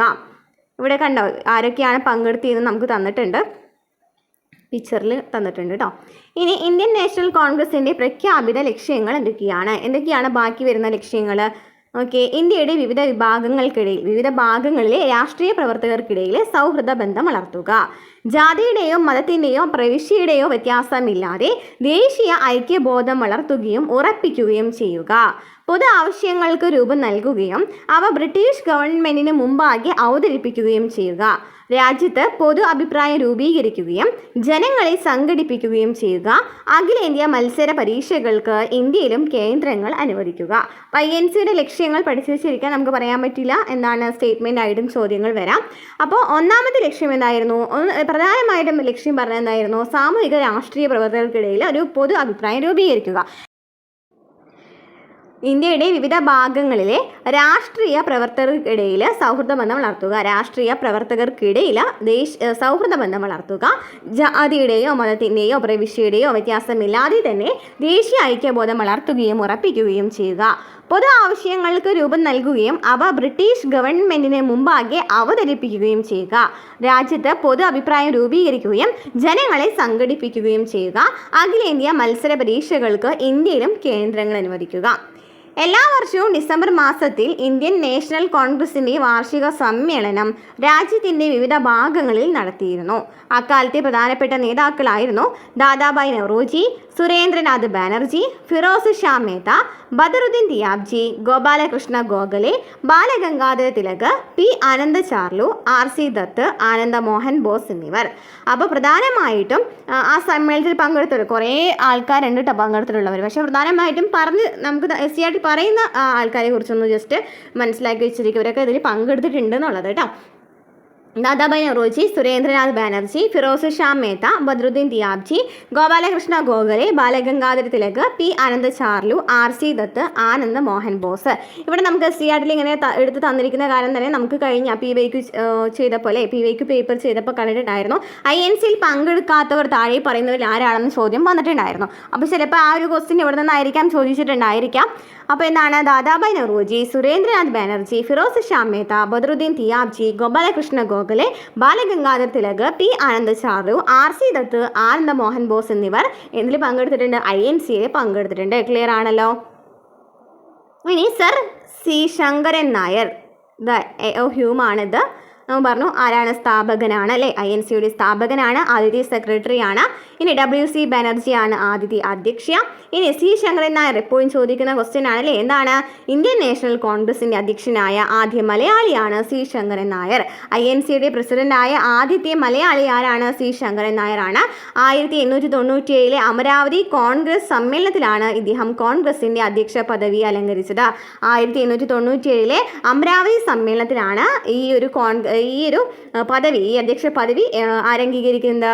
സർ C ശങ്കരൻ നായർ അല്ലേ. അപ്പോൾ C ശങ്കരൻ നായരാണ് എന്ത് വരുന്നത്? INCയുടെ പ്രസിഡന്റ് ആയിട്ടുള്ള ആദ്യത്തെ മലയാളി ആരാന്ന് ചോദിക്കുകയാണെങ്കിൽ ആരാണ്? സർ C ശങ്കരൻ നായരാണ്. അപ്പോൾ അദ്ദേഹവുമായി ബന്ധപ്പെട്ട് പഠിച്ചു വെച്ചിരിക്കുന്ന ഒരു ബുക്ക് ഉണ്ടല്ലോ അല്ലേ, എന്താണ്? ഗാന്ധിയും ഗോഡ്സെ എന്ന് പറയുന്ന ബുക്ക് ചെയ്തിട്ടുള്ളത് ആരാണ്? ഗാന്ധിജിയും അരാജകത്വം അല്ലേ, ഗാന്ധിജിയും അരാജകത്വം എന്ന് പറയുന്ന ബുക്ക് ചെയ്തിട്ടുള്ളത് ആരാണ്? C ശങ്കരൻ നായരാണ്. ഗാന്ധിയും അരാജകത്വവുമാണ് കേട്ടോ. ഗാന്ധിജിയും അരാജകത്വം എന്ന് പറയുന്നത് എഴുതിയിട്ടുള്ളത് ആരാണ്? നമ്മുടെ C ശങ്കരൻ നായരാണ്. എപ്പോഴും ചോദിക്കുന്ന ഒരു ക്വസ്റ്റ്യൻ ആണ്. ഇനി നമുക്ക് പഴയ SCERTയിലേക്ക് ഒന്ന് പോകാം. അവിടെ നമുക്ക് സ്വദേശി പ്രസ്ഥാനത്തെക്കുറിച്ച് പറയുന്നുണ്ട്. സ്വദേശി പ്രസ്ഥാനം പുതിയ തരം ചെറുത്തുനിൽപ്പുകൾ. സാമ്പത്തിക ചോർച്ച തടയാൻ ബ്രിട്ടീഷ് ഉൽപ്പന്നങ്ങൾ ബഹിഷ്കരിക്കണമെന്നും പകരം ഇന്ത്യൻ ഉൽപ്പന്നങ്ങൾ ഉപയോഗിച്ചുകൊണ്ട് ഇന്ത്യൻ വ്യവസായങ്ങളെ ശക്തിപ്പെടുത്തണമെന്നും ആദ്യകാല ദേശീയ നേതാക്കന്മാർ ആഹ്വാനം ചെയ്തു. എന്താ പറയുന്നത്? സാമ്പത്തിക ചോർച്ച തടയുന്നതിനായിട്ട്. അപ്പോൾ നമ്മൾ പറഞ്ഞൂലേ, സാമ്പത്തിക ചോർച്ചയാണ് പ്രധാനമായിട്ടും ഇന്ത്യയിലെ ദാരിദ്ര്യത്തിനും അതുപോലെ തന്നെ ദാരിദ്ര്യത്തിനൊക്കെ പ്രധാനപ്പെട്ട കാരണം പറഞ്ഞിട്ടുണ്ടായിരുന്നു അല്ലേ. അപ്പോൾ ഇത് തടയുന്നതിന് വേണ്ടിയിട്ട്, ഈ സാമ്പത്തിക ചോർച്ച തടയുന്നതിനായിട്ട് എന്ത് ചെയ്താൽ മതി? ബ്രിട്ടീഷ് ഉൽപ്പന്നങ്ങളൊക്കെ നിരോധിക്കുക, നമ്മുടെ ഉൽപ്പന്നങ്ങൾ, അതായത് ഇന്ത്യക്കാർ നിർമ്മിക്കുന്ന ഉൽപ്പന്നങ്ങൾ, ഇന്ത്യൻ ഉൽപ്പന്നങ്ങൾ ഉപയോഗിച്ചുകൊണ്ട് ഇന്ത്യൻ വ്യവസായങ്ങളെ ശക്തിപ്പെടുത്തുക എന്ന് പറയുന്ന ഒരു ആശയം വരാണ്. അങ്ങനെ 1905 ബ്രിട്ടീഷുകാർ ബംഗാളിനെ വിഭജിച്ചതിനെതിരെ ആരംഭിച്ച സമരത്തിൻ്റെ പ്രധാന രീതി ബ്രിട്ടീഷ് ഉൽപ്പന്നങ്ങളുടെ ബഹിഷ്കരണവും തദ്ദേശീയ വസ്തുക്കളുടെ ഉപയോഗവുമായിരുന്നു. അതായത് 1905 ബംഗാൾ വിഭജനം വരുന്നത്. 1905 ബംഗാൾ വിഭജനത്തിൻ്റെ ഫലമായിട്ട് എന്ത് കൊണ്ടുവന്നു? സ്വദേശി പ്രസ്ഥാനം കൊണ്ടുവന്നു. അതായത് എന്ത് പറയാം, നമുക്ക് ബ്രിട്ടീഷ് ഉൽപ്പന്നങ്ങളെ ബഹിഷ്കരിച്ചു, അതുപോലെ തന്നെ തദ്ദേശീയ വസ്തുക്കൾ ഉപയോഗിച്ചു. സമരത്തിൻ്റെ ഭാഗമായി വിദേശ വസ്തുക്കൾ ശേഖരിച്ച് പരസ്യമായി കത്തിച്ചു. ഈ സമരത്തിൻ്റെ ഭാഗമായിട്ട് എന്ത് ചെയ്തു? ഈ വിദേശ വസ്തുക്കൾ ഉണ്ടെങ്കിൽ അതൊക്കെ കത്തിക്കുകയാണ് അല്ലേ. അതുപോലെ തന്നെ ഈ സമരരീതി സ്വദേശി പ്രസ്ഥാനം എന്നറിയപ്പെട്ടു. ഈ സമരരീതിയാണ് സ്വദേശി പ്രസ്ഥാനം എന്നറിയപ്പെട്ടത്. അപ്പോൾ ചോദിക്കാം, ബംഗാൾ വിഭജനവുമായി ബന്ധപ്പെട്ട് വരുന്ന പ്രസ്ഥാനമാണ് സ്വദേശി പ്രസ്ഥാനം എന്നുള്ളത് പഠിച്ചു വെച്ചിരിക്കാം. ബംഗാൾ വിഭജനം നടക്കുന്നത് 1905. അപ്പോൾ അതിൻ്റെ ഫലമായിട്ട് സ്വദേശി പ്രസ്ഥാനം വന്നു. സ്വദേശി പ്രസ്ഥാനം എന്ന് വെച്ചാൽ എന്താണ്? സ്വദേശി പ്രസ്ഥാനം എന്ന് വെച്ചാൽ ഇന്ത്യൻ ഉൽപ്പന്നങ്ങൾ ഉപയോഗിക്കുക അല്ലേ. അപ്പോൾ എന്ത് ചെയ്തു? വിദേശ വസ്തുക്കളൊക്കെ ബഹിഷ്കരിക്കുകയാണ്, അതുപോലെ തന്നെ തീയിട്ട് കത്തിക്കുകയാണ്, അതുപോലെ തന്നെ പരസ്യമായിട്ട് കത്തിക്കുകയൊക്കെ ചെയ്തു. സ്വദേശി വസ്തുക്കളുടെ ഉപയോഗവും വിദേശ വസ്തുക്കളുടെ ബഹിഷ്കരണവും ഇന്ത്യൻ വ്യവസായങ്ങൾക്ക് പൊതുജീവൻ നൽകി. നിരവധി തുണി മില്ലുകൾ, സോപ്പ് ഫാക്ടറികൾ, തീപ്പെട്ടി കമ്പനികൾ, ദേശീയ ബാങ്കുകൾ, ഇൻഷുറൻസ് കമ്പനികൾ എന്നിവ ആരംഭിച്ചു. ബംഗാളി കെമിക്കൽ സ്റ്റോർ, മഹാരാഷ്ട്രയിലെ ടാറ്റ ഇരുമ്പുരുക്ക് കമ്പനി, തമിഴ്നാട്ടിലെ സ്വദേശി സ്റ്റീം നാവിഗേഷൻ കമ്പനി എന്നിവയ്ക്ക് തുടക്കമിട്ടത് സ്വദേശി സമരകാലത്താണ്. അപ്പോൾ സ്വദേശി പ്രസ്ഥാനത്തിൻ്റെ ഫലമായിട്ട് തുണി മില്ലുകളും സോപ്പ് ഫാക്ടറികളും തീപ്പെട്ടി കമ്പനികൾ, ദേശീയ ബാങ്കുകൾ, ഇൻഷുറൻസ് എന്നീ കമ്പനികൾ ആരംഭിക്കുന്നുണ്ട്. അതുപോലെ തന്നെ ബംഗാളി കെമിക്കൽ സ്റ്റോർ, മഹാരാഷ്ട്രയിൽ ടാറ്റ ഇരുമ്പുരുക്ക് കമ്പനി, തമിഴ്നാട്ടിലെ സ്വദേശി സ്റ്റീം നാവിഗേഷൻ കമ്പനി എന്നിവ തുടക്കമിടുന്നുണ്ട്. ഇന്ത്യയിലേക്കുള്ള ബ്രിട്ടീഷ് ഉൽപ്പന്നങ്ങളുടെ ഇറക്കുമതിയിൽ അക്കാലത്ത് വലിയ കുറവുണ്ടായി. അപ്പോൾ ബ്രിട്ടീഷ് ഉൽപ്പന്നങ്ങളൊന്നും ഉപയോഗിക്കുന്നില്ല, അപ്പോൾ ഇറക്കുമതിയിൽ വലിയ കുറവുണ്ടായി. ഇനി ഇവിടെ ദേശീയ പ്രസ്ഥാനത്തിൻ്റെ നഴ്സറി ചോദിക്കുന്ന ക്വസ്റ്റ്യൻ ആണ്. ദേശീയ പ്രസ്ഥാനത്തിൻ്റെ നഴ്സറി കുറേ പ്രാവശ്യം ചോദിച്ചിട്ടുണ്ട്. ഇന്ത്യൻ ദേശീയ പ്രസ്ഥാനത്തിൻ്റെ ആദ്യകാല നേതാക്കളിൽ ഭൂരിഭാഗം പേരും ബംഗാളികളായിരുന്നു. അതിനാൽ തന്നെ ബംഗാളിനെ ഇന്ത്യൻ ദേശീയ പ്രസ്ഥാനത്തിൻ്റെ നഴ്സറി എന്ന് വിശേഷിപ്പിച്ചിരുന്നു. അപ്പോൾ ബംഗാളിനെയാണ് ഇന്ത്യൻ ദേശീയ പ്രസ്ഥാനത്തിൻ്റെ നഴ്സറി എന്ന് വിശേഷിപ്പിക്കുന്നത്. തുടർന്ന് ഇന്ത്യൻ ദേശീയ പ്രസ്ഥാനത്തെ ദുർബലപ്പെടുത്താനായി 1905 കഴ്സൺ പ്രഭു ബംഗാളിനെ വിഭജിച്ചു. എന്താ പറയുന്നത്? ഇന്ത്യൻ ദേശീയ പ്രസ്ഥാനത്തിന് നഴ്സർ എന്ന് വിശേഷിപ്പിക്കപ്പെടുന്ന ഇതിനെയാണ് ബംഗാളിനെയാണ്. അതുപോലെ തന്നെ ഇന്ത്യൻ ദേശീയ പ്രസ്ഥാനത്തെ ദുർബലപ്പെടുത്തുന്നതിനായിട്ടാണ് 1905 കേഴ്സൺ പ്രഭു എന്ത് ചെയ്യുന്നത്, ബംഗാളിനെ വിഭജിക്കുന്നത്. കാരണം എന്താണ്, ബംഗാളിലാണ് കുറേ പേരുള്ളത് അല്ലേ, കുറേ സമര നേതാക്കളുള്ളത്. കൂടുതൽ പേരുമാരാണ് എവിടെയാണ്, ബംഗാളികളാണ് അല്ലേ, ബംഗാളിലാണുള്ളത്. അപ്പോൾ ഈ കേഴ്സൺ പ്രഭു വിചാരിച്ചു ബംഗാളിൽ തന്നെ ഭിന്നിപ്പിച്ചാൽ പോരെ, ബംഗാളിനെ തന്നെ ഭിന്നിപ്പിച്ചാൽ പോരെ എന്ന് ആര് വിചാരിക്കുകയാണ്, കേഴ്സൺ പ്രഭു വിചാരിക്കുകയാണ്. അങ്ങനെ 1905 കേഴ്സൺ പ്രഭു ബംഗാൾ വിഭജനം നടത്തുന്നത്. ക്ലിയർ ആണല്ലോ അല്ലേ. ഇനി കപ്പലോട്ടിയ തമിഴ്. നമ്മൾ പറഞ്ഞു തമിഴ്നാട്ടിൽ എന്താണ് സ്വദേശി സ്റ്റീം നാവിഗേഷൻ കമ്പനി വരുന്നുണ്ടെന്ന് പറഞ്ഞല്ലോ. അപ്പോൾ തമിഴ്നാട്ടിൽ സ്വദേശി പ്രക്ഷോഭത്തിന് നേതൃത്വം കൊടുത്ത VO ചിദംബരം പിള്ള തൂത്തുക്കുടി ആസ്ഥാനമാക്കി 1906 സ്വദേശി സ്റ്റീം നാവിഗേഷൻ കമ്പനി ആരംഭിച്ചു. അപ്പോൾ സ്വദേശി സ്റ്റീം നാവിഗേഷൻ കമ്പനി ആരംഭിച്ചത് ആരാണ്, VO ചിദംബരം പിള്ളയാണ്. ചോദിക്കുന്ന ക്വസ്റ്റ്യൻ എന്താണ്, കപ്പലോട്ടിയ തമിഴ് എന്നറിയപ്പെടുന്നത് ആരെയാണ്, കപ്പലോട്ടിയ തമിഴൻ എന്നറിയപ്പെടുന്നത് ആരെയാണ് കപ്പലോട്ടിയ തമിഴ് എന്നറിയപ്പെടുന്നത്, VO ചിദംബരം പിള്ളയാണ് അല്ലേ. തമിഴ്നാട്ടിൽ സ്വദേശി പ്രക്ഷോഭത്തിന് നേതൃത്വം കൊടുത്തത് ആരാണ്, VO ചിദംബരം പിള്ളയാണ്. അതിനാൽ തന്നെ കപ്പലോട്ടിയ തമിഴ് എന്നറിയപ്പെടുന്നത് ആരെയാണ്, VO ചിദംബരം പിള്ളയാണ്. അപ്പോൾ അദ്ദേഹം നേതൃത്വം കൊടുത്തിട്ടുണ്ട്. 1906 സ്വദേശി സ്റ്റീം നാവിഗേഷൻ കമ്പനി ആരംഭിച്ചു. അതിനാലാണ് അദ്ദേഹത്തിനെ കപ്പലോട്ടിയ തമിഴ് എന്ന് വിശേഷിപ്പിക്കുന്നത്. പ്രാദേശിക കച്ചവടക്കാരിൽ നിന്നും പിരിച്ചെടുത്ത 6 ലക്ഷം രൂപ മുതൽ മുടക്കിയാണ് ഈ ഒരു സ്റ്റീം നാവിഗേഷൻ കമ്പനി ആരംഭിച്ചത്. ഇനി സ്ത്രീകൾ, തൊഴിലാളികൾ, വിദ്യാർത്ഥികൾ എന്നിവരുടെ പങ്കാളിത്തമായിരുന്നു ഈ സമരത്തിൻ്റെ പ്രധാനപ്പെട്ട സവിശേഷത. അപ്പോൾ ഇതിൽ എല്ലാവരും പങ്കെടുക്കുന്നുണ്ട്. സ്ത്രീകൾ, തൊഴിലാളികൾ, വിദ്യാർത്ഥികളൊക്കെ പങ്കെടുക്കുന്നുണ്ട് അല്ലേ. എങ്ങനെയാണ് പങ്കെടുക്കുന്നത്, വിദേശ വസ്ത്രങ്ങൾ അലക്കുകയില്ലെന്ന് അലക്കുകാർ, വിദേശ വസ്തുക്കൾ ഉപയോഗിച്ച് പൂജ നടത്തില്ലെന്ന് പുരോഹിതന്മാരും പ്രതിജ്ഞയെടുത്തു. എന്നാണ്, വിദേശ വസ്ത്രങ്ങൾ അലക്കില്ലെന്ന് അലക്കുകാർ പറഞ്ഞു, ഇനി പൂജ നടത്തില്ല എന്നുള്ളത് പുരോഹിതന്മാരും പറഞ്ഞു. വിദേശത്തു നിന്നുള്ള വളകളും പാത്രങ്ങൾ ബഹിഷ്കരിച്ചുകൊണ്ട് സ്ത്രീകൾ ഇതിൻ്റെ ഭാഗമായി. അതുപോലെ തന്നെ സ്കൂളുകൾ ബഹിഷ്കരിച്ചുകൊണ്ട് വിദ്യാർത്ഥികളും ഈ സമരത്തിൻ്റെ ഭാഗമായി. സ്വദേശി പ്രസ്ഥാനത്തോടെ ഇന്ത്യൻ ദേശീയത കൂടുതൽ ശക്തിപ്പെട്ടു. ബാലഗംഗാധര തിലക്, ലാല ലജ്പത് റായ്, ബിപിൻ ചന്ദ്രപാൽ എന്നിവർ ബ്രിട്ടീഷ് ഭരണം അവസാനിപ്പിക്കേണ്ടതിൻ്റെ ആവശ്യകത ഊന്നിപ്പറഞ്ഞു. ഇവരെയാണ് എന്നറിയപ്പെടുന്നത് ലാൽ പാൽ ബാൽ കൂട്ടുകെട്ട് എന്നറിയപ്പെടുന്നത് അല്ലേ. സ്വാതന്ത്ര്യം എൻ്റെ ജന്മാവകാശമാണ്, ഞാനത് നേടുക തന്നെ ചെയ്യും എന്ന് പറഞ്ഞത് ആരാണ്, ബാലഗംഗാധര തിലകാണ് അല്ലേ. ചോദിക്കുന്ന ക്വസ്റ്റ്യൻ ആണ് അല്ലേ. സ്വാതന്ത്ര്യം എൻ്റെ ജന്മാവകാശമാണ്, ഞാനത് നേടുക തന്നെ ചെയ്യും എന്ന് പറഞ്ഞത് ആരാണ്, ബ്രിട്ടീഷ് ഭരണത്തിൽ അസ്വസ്ഥമായ ഇന്ത്യൻ മനസ്സുകളെ ഏകോപിപ്പിച്ച് ദേശീയ പ്രസ്ഥാനത്തെ ശക്തിപ്പെടുത്തുന്നതിൽ തിലക് നിർണായക പങ്കുവഹിച്ചു. ഇതിനാൽ അദ്ദേഹത്തെ ഇന്ത്യൻ അസ്വസ്ഥതയുടെ പിതാവെന്ന് വിശേഷിപ്പിക്കപ്പെടുന്നു. അപ്പോൾ ഇന്ത്യൻ അസ്വസ്ഥതയുടെ പിതാവ് ആരാണ്, ബാലഗംഗാധര തിലകാണ്. അതുപോലെ തന്നെ സ്വാതന്ത്ര്യം എൻ്റെ ജന്മാവകാശമാണ്, ഞാൻ അത് നേടുക തന്നെ ചെയ്യും എന്ന് പറഞ്ഞത് ആരാണ്, ബാലഗംഗാധര തിലകാണ്.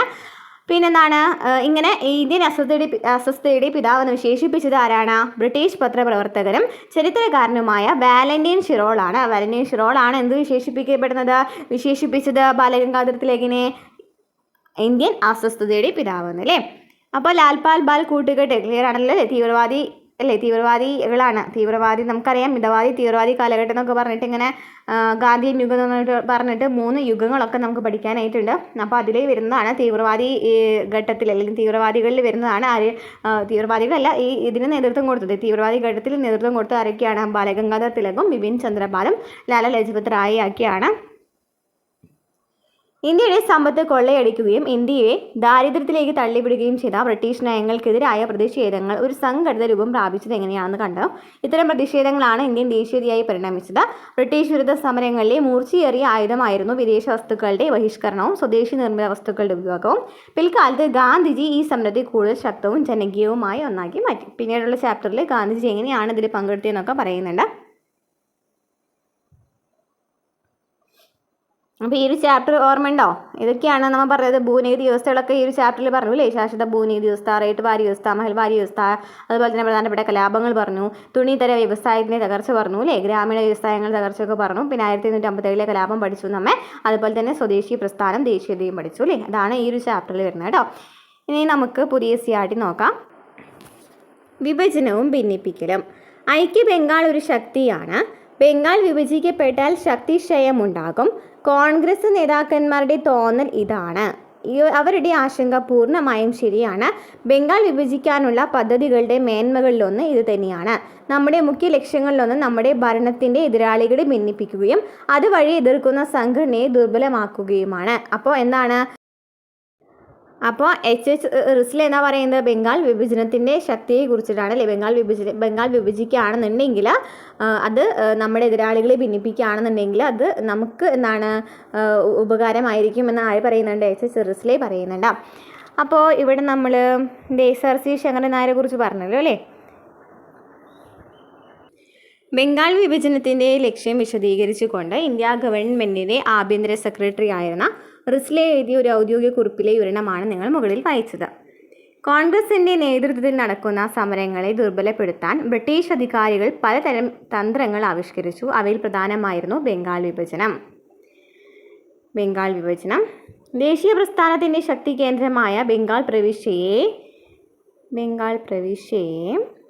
രണ്ടായിട്ട് വിഭജിക്കുക എന്നതായിരുന്നു ലക്ഷ്യം. എന്താണ്? ദേശീയ പ്രസ്ഥാനത്തിൻ്റെ ശക്തി കേന്ദ്രമായിരുന്നു ബംഗാൾ എന്ന് പറഞ്ഞു. ഈ ബംഗാളിനെ രണ്ടായിട്ട് വിഭജിക്കുക എന്ന് പറയുന്നതാണ് പ്രധാനപ്പെട്ട ലക്ഷ്യം. നിലവിലുള്ള ബംഗാൾ പ്രവിശ്യ വിസ്തൃതമാണെന്നും കാര്യക്ഷമമായ ഭരണനിർവഹണത്തിന് വിഭജനം അനിവാര്യമാണെന്നുമാണ് ബ്രിട്ടീഷ് വൈസ്രോയി ആയിരുന്ന കഴ്സൺ പ്രഭു വാദിച്ചത്. കഴ്സൺ പ്രഭു എന്താ പറഞ്ഞത്? നിലവിലുള്ള ബംഗാൾ പ്രവിശ്യ വിസ്തൃതമാണ്, കാര്യക്ഷമമായിട്ടുള്ള ഭരണനിർവഹണത്തിന് വേണ്ടിയിട്ടാണ് വിഭജിക്കണമെന്നാണ് ആര് പറഞ്ഞത്? കഴ്സൺ പ്രഭു പറഞ്ഞത്. പക്ഷേ അവരുടെ ലക്ഷ്യം എന്ന് പറയുന്നത് എന്തായിരുന്നു? വേറെ ആയിരുന്നു അല്ലേ. ബംഗാൾ വിഭജനം ബംഗാളിനെ കിഴക്കൻ ബംഗാൾ, പടിഞ്ഞാറൻ ബംഗാൾ എന്നിങ്ങനെ രണ്ടായി വിഭജിച്ചു. കിഴക്കൻ ബംഗാൾ മുസ്ലിം ഭൂരിപക്ഷ പ്രദേശവും പടിഞ്ഞാറൻ ബംഗാൾ ഹിന്ദു ഭൂരിപക്ഷ പ്രദേശവുമായിരുന്നു. കിഴക്കൻ ബംഗാൾ മുസ്ലിം ഭൂരിപക്ഷ പ്രദേശം, പടിഞ്ഞാറൻ ബംഗാൾ ഹിന്ദു ഭൂരിപക്ഷ പ്രദേശവുമായിരുന്നു. വിഭജനം നിലവിൽ വന്ന 1905 ഒക്ടോബർ 16 ബംഗാളിലുടനീളം ദുഃഖാചരണം നടന്നു. കൽക്കത്തയിൽ ഹർത്താൽ ആചരിച്ചു. രവീന്ദ്രനാഥ ടാഗോർ രചിച്ച അമർ സോണാർ ബംഗ്ല എന്ന ദേശഭക്തി ഗാനവും ആലപിച്ചുകൊണ്ട് ജനങ്ങൾ തെരുവുകളിൽ സംഘടിച്ചു. ഈ പ്രതിഷേധങ്ങൾ ഒരു വലിയ സമരമായി മാറി. ഇത് സ്വദേശി പ്രസ്ഥാനമെന്ന് അറിയപ്പെടുന്നു. അപ്പോൾ സ്വദേശി പ്രസ്ഥാനം എന്ന് അറിയപ്പെടുന്നു എന്ന് നമ്മൾ പറഞ്ഞു അല്ലേ. ഈ പ്രതിഷേധങ്ങളിൽ ഒരു വലിയ സമരമായിട്ട് മാറി. ഇതിനെയാണ് സ്വദേശി പ്രസ്ഥാനം എന്നറിയപ്പെടുന്നത്. അതായത് 1905 ഒക്ടോബർ 16 ബംഗാളിൽ എന്ത് നടക്കാണ്? ദുഃഖാചരണം നടക്കാണ്. അതിൻ്റെ ഫലമായിട്ട് കൽക്കത്തയിൽ ഹർത്താൽ ആചരിക്കുന്നുണ്ട്. അതുപോലെ തന്നെ ഇതിൻ്റെ ഈ സ്വദേശി പ്രസ്ഥാനവുമായി ബന്ധപ്പെട്ടിട്ടാണ് രവീന്ദ്രനാഥ ടാഗോർ രചിച്ചിട്ടുള്ള അമർ സോണാർ ബംഗ്ല ഉണ്ടല്ലോ, അതിൽ ബംഗാൾ വിഭജനത്തെ കുറിച്ചിട്ടാണ് പറയുന്നത്. എന്നാലും ഈ ദേശഭക്തി ഗാനമൊക്കെ ആലപിച്ചുകൊണ്ട് തെരുവുകളിൽ എല്ലാവരും സംഘടിക്കുന്നുണ്ട്. ഈ പ്രതിഷേധങ്ങൾ ഒരു വലിയ സമരമായി മാറി. ഇതിനെയാണ് സ്വദേശി പ്രസ്ഥാനം എന്നറിയപ്പെടുന്നത്. അപ്പോൾ 1905 ഒക്ടോബർ 16 എന്ത് ആചരിക്കുന്നത്? ദേശീയ വിലാപ ദിനമായിട്ടൊക്കെ ആചരിക്കുന്നില്ലേ.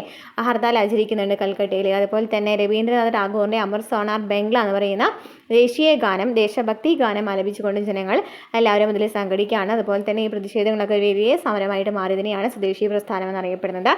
ഇന്ത്യൻ വസ്തുക്കളുടെ ഉപയോഗവും ബ്രിട്ടീഷ് വസ്തുക്കളുടെ ബഹിഷ്കരണവുമായിരുന്നു ഈ പ്രസ്ഥാനത്തിൻ്റെ പ്രധാന സമരരീതി. സ്വാശ്രയം എന്നതായിരുന്നു സ്വദേശി പ്രസ്ഥാനത്തിൻ്റെ പ്രധാന ആശ്രയം. സ്വദേശി വ്യവസായങ്ങളും മറ്റ് സംരംഭങ്ങളും വിജയിപ്പിക്കുക എന്നാണ് ഇതിൻ്റെ അർത്ഥം. ബ്രിട്ടീഷ് ഉൽപ്പന്നങ്ങൾ ബഹിഷ്കരിക്കുകയും അങ്ങനെ സർക്കാരിന് കച്ചവടത്തിലൂടെ ലഭിക്കുന്ന വരുമാനം ഇല്ലാതാക്കുകയുമായിരുന്നു സ്വദേശി സമരത്തിൻ്റെ ലക്ഷ്യം. എന്താണ്? ബ്രിട്ടീഷ് ഉൽപ്പന്നങ്ങൾ ബഹിഷ്കരിക്കുക, അതുപോലെ തന്നെ സർക്കാരിന് കച്ചവടത്തിലൂടെ ലഭിക്കുന്ന വരുമാനങ്ങൾ ഇല്ലാതാക്കുക. നിരവധി തുണി മില്ലുകൾ, സോപ്പ് നിർമ്മാണശാലകൾ, തീപ്പെട്ടി ഫാക്ടറികൾ, കൈത്തറി സ്ഥാപനങ്ങൾ, ദേശീയ ബാങ്കുകൾ, ഇൻഷുറൻസ് കമ്പനികൾ എന്നിവ ആരംഭിച്ചു. നമ്മൾ നേരത്തെ പറഞ്ഞു. അതുപോലെ തന്നെ ആചാര്യ PC റോയ് ആരംഭിച്ച ബംഗാൾ കെമിക്കൽ സ്റ്റോർ, രവീന്ദ്രനാഥ ടാഗോർ തുടക്കമിട്ട സ്വദേശി സ്റ്റോർ, VH ചിദംബരം നേതൃത്വത്തിൽ ആരംഭിച്ച സ്വദേശി steam navigation company, Jamshedji Tata സ്ഥാപിച്ച സ്റ്റീൽ ഫാക്ടറി എന്നിവയും സ്വദേശി സമരത്തിൻ്റെ ഭാഗമായി രൂപം കൊണ്ടവയാണ്.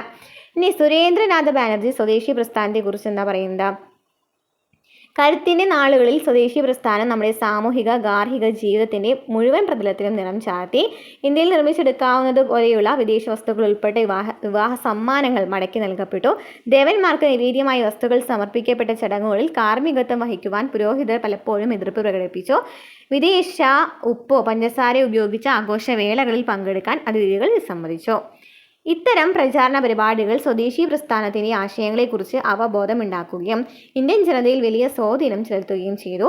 ഇതിലൂടെ ഇന്ത്യയിലെ സാധാരണക്കാരും സ്ത്രീകളും വിദ്യാർത്ഥികളും ആദ്യമായി ഒരു രാഷ്ട്രീയ പ്രസ്ഥാനത്തിൽ പങ്കാളികളായി.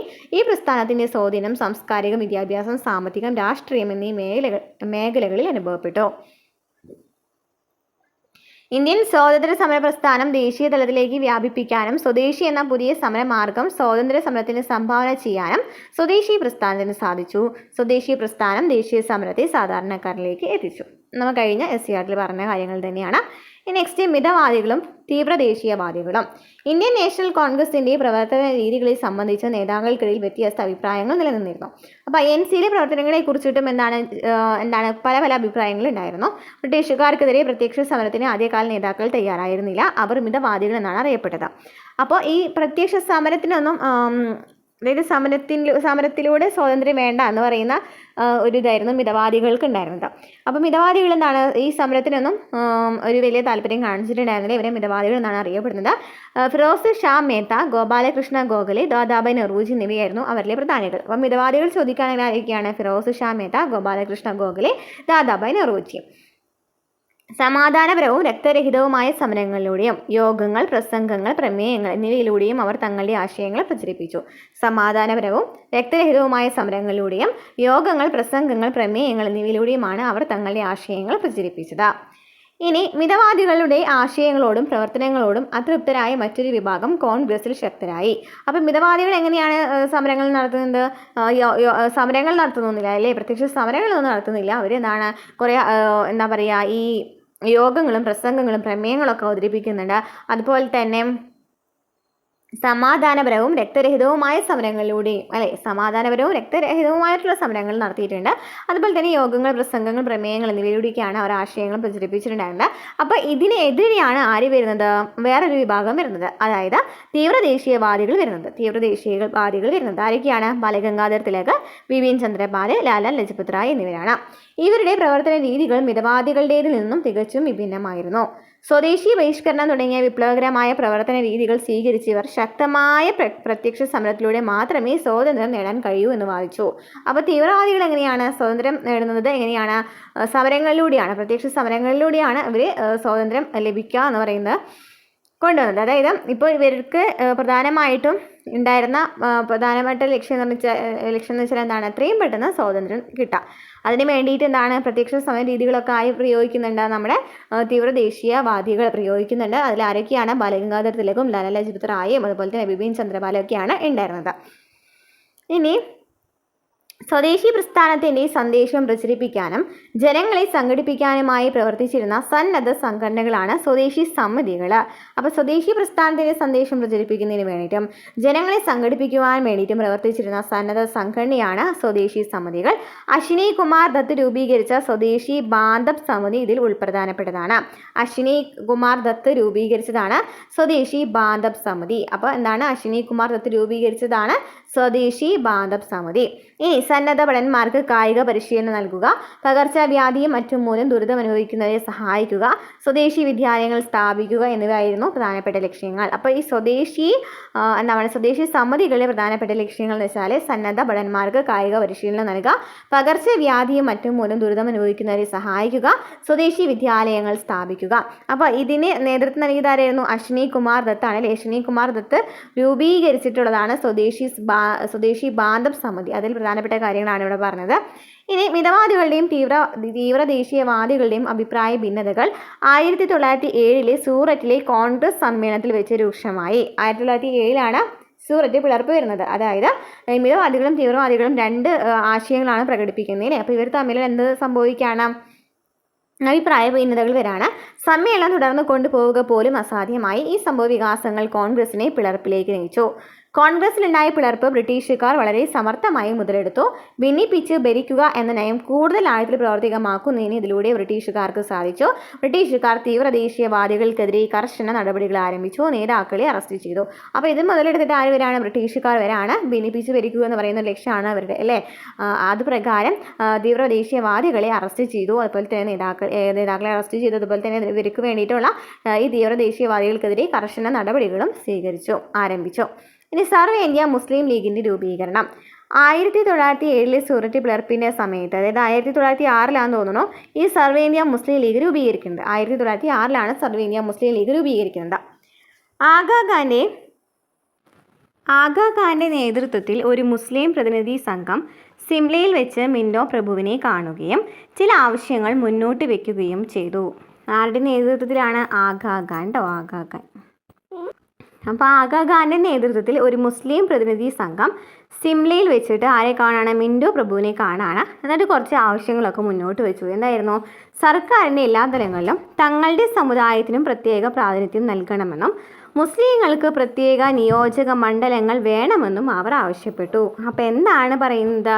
സർവേനിയ മുസ്ലിം ലീഗുമായി ബന്ധപ്പെട്ട്, അതായത് ഈ മുസ്ലിം ആഗാ ഖാൻ്റെ നേതൃത്വത്തിൽ കുറച്ച് പേര് മിൻറ്റോ രണ്ടാമനെ കാണാണ്. മിൻറ്റോ പ്രഭുവിനെ കണ്ടപ്പോൾ പറഞ്ഞു തങ്ങളുടെ സമുദായത്തിൽപ്പെട്ടവർക്കും എന്ത് വേണം? പ്രാതിനിധ്യം വേണം. എല്ലാ തലങ്ങളിലും പ്രാതിനിധ്യം വേണം. അതുപോലെ തന്നെ മുസ്ലിങ്ങൾക്ക് പ്രത്യേക നിയോജക മണ്ഡലങ്ങളും വേണം.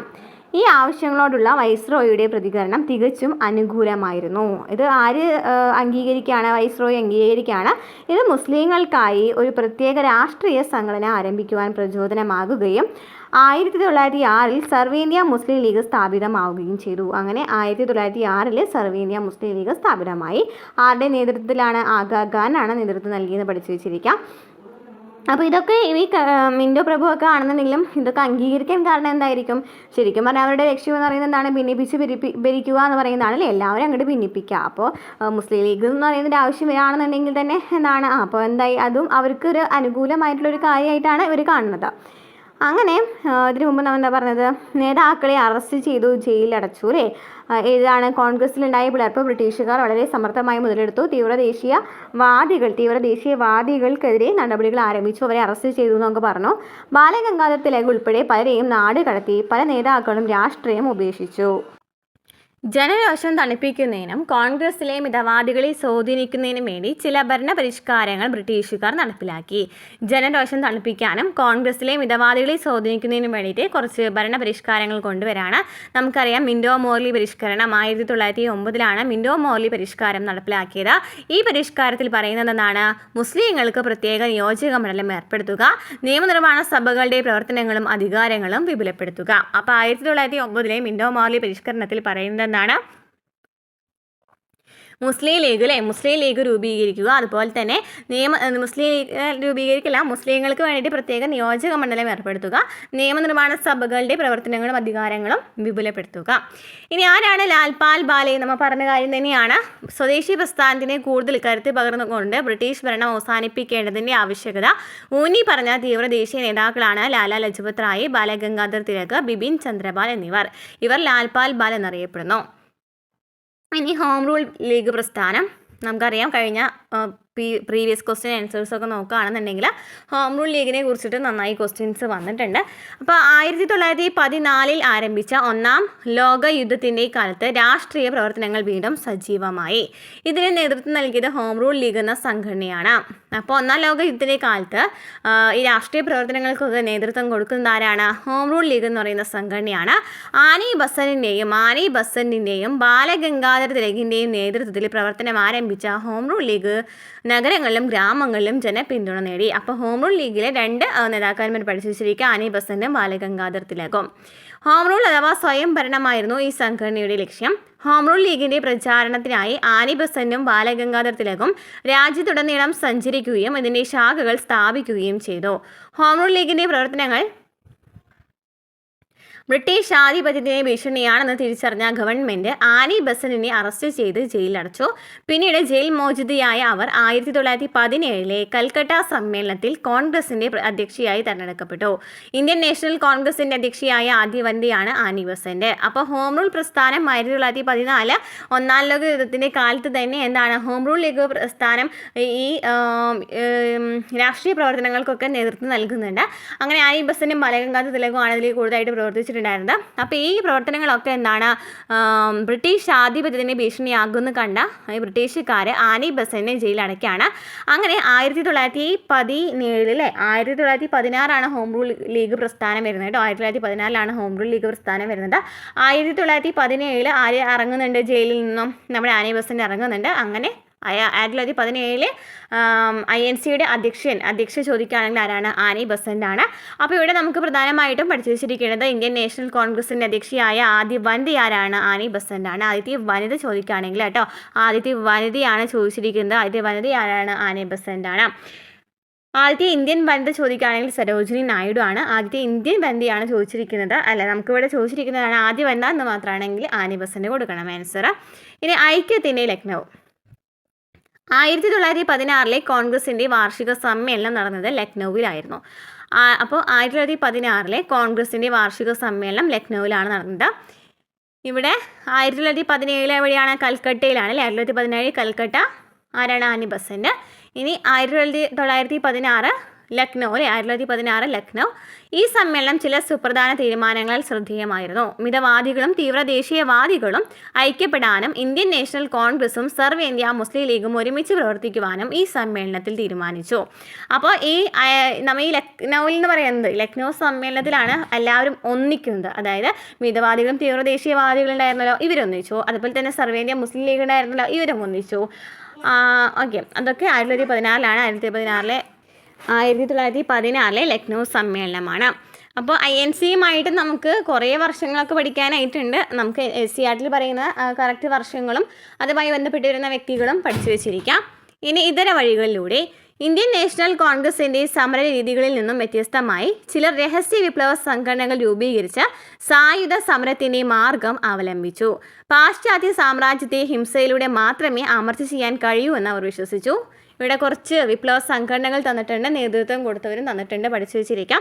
അനുശീലൻ സമിതി ബംഗാൾ, സച്ചീന്ദ്രനാഥ് സന്യാലം, അരബിന്ദോ ഘോഷുമാണ് നേതൃത്വം നൽകിയത്. അനുശീലൻ സമിതി ഇപ്പോൾ അടുത്ത് നടക്കുന്ന പരീക്ഷകളിലൊക്കെ നന്നായി ചോദിക്കുന്നുണ്ട്. അനുശീലൻ സമിതിയും അതുപോലെ തന്നെ ഏതാണ് ഗദർ പാർട്ടിയും എടുത്ത് ചോദിക്കുന്നുണ്ട്.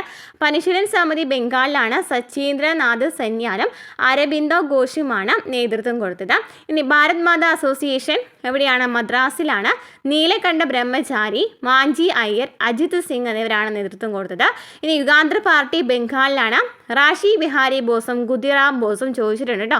റാഷി ബിഹാരി ബോസ്, ഖുദിറാം ബോസാണ് യുഗാന്തർ പാർട്ടിയിലേക്ക് നേതൃത്വം കൊടുത്തത്. ഗദർ പാർട്ടി അമേരിക്കയിലെ ലാലാ ഹർദയാൽ. അപ്പം അനുശീലൻ സമിതിയും യുഗാന്തർ പാർട്ടിയും ബംഗാളിലാണ്. അനുശീലൻ സമിതി നേതൃത്വം സച്ചീന്ദ്രനാഥ് സന്യാലും അരവിന്ദോ ഘോഷുമാണ്. യുഗാന്തർ പാർട്ടിയിലെ റാഷ് ബിഹാരി ബോസും പിന്നെ ആരാണ്? ഖുദിറാം ബോസുമാണ്. ഭാരത് മാതാ അസോസിയേഷൻ മദ്രാസിലെ നീലകണ്ഠ ബ്രഹ്മചാരി, വാഞ്ചി അയ്യർ, അജിത് സിംഗ്. ഇനി ഗദർ പാർട്ടി ലാലാ ഹർദയാൽ. ഓക്കെ, ബ്രിട്ടീഷുകാരുടെ വിവിധ ചൂഷണ നയങ്ങളും അതിനെതിരെ ഇന്ത്യൻ ജനത സ്വീകരിച്ച ചെറുത്തുനിൽപ്പുകളുമാണ് ഇന്ത്യൻ ദേശീയതയുടെ വളർച്ചയിലേക്ക് നയിച്ചത്. INC രൂപീകരണത്തോടെ ബ്രിട്ടീഷുകാർക്കെതിരായ ഇന്ത്യൻ ജനതയുടെ ചെറുത്തുനിൽപ്പുകൾക്ക് ഒരു സംഘടിത രൂപം കൈവന്നു. അക്കാലത്ത് ഏറ്റവും ശക്തമായ ജനകീയ പ്രക്ഷോഭമായിരുന്നു ബംഗാൾ വിഭജനത്തിനെതിരെ നടന്ന സ്വദേശി പ്രസ്ഥാനം. പിൽക്കാലത്ത് ഗാന്ധിജി നേതൃത്വം ഏറ്റെടുത്തു. അപ്പോൾ കൂടുതലും ശക്തമാവാണ്. അത് നമുക്ക് അടുത്ത ക്ലാസ്സിൽ പഠിക്കാം. ഇനി നമുക്ക് ഈ കോൺഗ്രസുമായി ബന്ധപ്പെട്ട് വരുന്ന NCERT കുറച്ച് പാഠഭാഗങ്ങളുണ്ട്. നമുക്കതിൽ പ്രധാനമായിട്ടും വരുന്ന കുറച്ച് പോയിന്റ്സ് നോക്കാം. ഇത് +2 നോക്കട്ടെ. +2 പൊളിറ്റിക്സ് ആണ്. +2 പൊളിറ്റിക്സിൽ അധ്യായം 5 കോൺഗ്രസ് വ്യവസ്ഥ, വെല്ലുവിളികളും പുനഃസ്ഥാപനവും. ഇവിടെ ആദ്യം തന്നെ പ്രധാനമന്ത്രി ജവഹർലാൽ നെഹ്റു 1964 മെയ് മാസത്തിൽ അന്തരിച്ചു എന്ന് പറയുന്നു. ഒരു വർഷത്തിലധികമായി അദ്ദേഹം രോഗബാധിതനായിരുന്നു. നെഹ്റുവിന് ശേഷം ആരാണെന്നുള്ള ചോദ്യങ്ങൾക്ക് ആണ് ഈ കോൺഗ്രസ് മറുപടി നൽകുന്നത് കേട്ടോ. നെഹ്റുവിന് ശേഷം ഇന്ത്യയിലെ ജനാധിപത്യ പരീക്ഷണം നിലനിൽക്കുമോ എന്ന് പുറത്തു നിന്നുള്ള നിരവധി പേർ കുറച്ചുകൂടി ഗൗരവമായ രണ്ടാമത്തെ ചോദ്യം ഉന്നയിച്ചു. എന്നൊക്കെ ജസ്റ്റ് വായിച്ചുവിടാവുന്ന കാര്യങ്ങളാണ്. നെഹ്റു മുതൽ ശാസ്ത്രി വരെ. ഇവിടെ നമുക്ക് പ്രധാനമായിട്ടും പഠിച്ചു വെച്ചിരിക്കേണ്ടത് ഈ ഒരു ടേബിൾ ഉണ്ടല്ലോ, ഈ ഒരു ടേബിൾ എന്തായാലും പഠിച്ചു വെച്ചിരിക്കുക. കാരണം നമുക്ക് കഴിഞ്ഞ 10th പ്രിലിംസ് എക്സാമിനൊക്കെ നോക്കുകയാണെന്നുണ്ടെങ്കിൽ ഈ ടേബിളല്ല, ബോക്സിൽ നിന്നാണ് ഈ ചോദ്യങ്ങൾ കൂടുതലായിട്ട് വന്നിരിക്കേണ്ടത്. അപ്പോൾ നെഹ്റുവിന് ശേഷമുള്ള പിന്തുടർച്ച ക്ലിയർ ആണെന്ന് വിചാരിക്കുന്നു കേട്ടോ. ഞാൻ വായിച്ചു തരാം, ഇത്രയും ക്ലിയർ കിട്ടുന്നുള്ളൂ. അപ്പോൾ നെഹ്റുവിന് ശേഷമുള്ള പിന്തുടർച്ച സുഗമമായി നടന്നത് എല്ലാ വിമർശകരുടെയും വാദഗതികൾ തെറ്റാണെന്ന് തെളിയിച്ചു. നെഹ്റുവിൻ്റെ മരണശേഷം കോൺഗ്രസ് പാർട്ടിയുടെ പ്രസിഡന്റായ K. കാമരാജ് കോൺഗ്രസ് പാർട്ടി നേതാക്കന്മാരുടെയും പാർലമെൻറ്റ് അംഗങ്ങളുടെയും കൂടിക്കാഴ്ച നടത്തി ലാൽ ബഹദൂർ ശാസ്ത്രിക്ക് അനുകൂലമായ സമവായമുണ്ടാക്കി അദ്ദേഹത്തെ കോൺഗ്രസ് പാർലമെൻ്ററി പാർട്ടി നേതാവായി ഐക്യകണ്ഠേന തിരഞ്ഞെടുക്കുകയും അങ്ങനെ അദ്ദേഹം ഇന്ത്യയുടെ അടുത്ത പ്രധാനമന്ത്രിയാവുകയും ചെയ്തു. നെഹ്റുവിൻ്റെ ക്യാബിനറ്റിൽ നിരവധി തവണ മന്ത്രിയായിരുന്ന ഉത്തർപ്രദേശിൽ നിന്നുള്ള വിവാദത്തിന് അതീതമായ ഒരു നേതാവായിരുന്നു ശാസ്ത്രി. അപ്പോൾ ലാൽ ബഹദൂർ ശാസ്ത്രി ആരാണ്? ഇന്ത്യയുടെ പ്രധാനമന്ത്രി ആയിരുന്നു അല്ലേ. 1930 മുതൽ ഇന്ത്യൻ സ്വാതന്ത്ര്യ സമര പ്രസ്ഥാനത്തിൽ പങ്കെടുത്തു. ഉത്തർപ്രദേശിലെ ക്യാബിനറ്റ് മന്ത്രിയാണ്.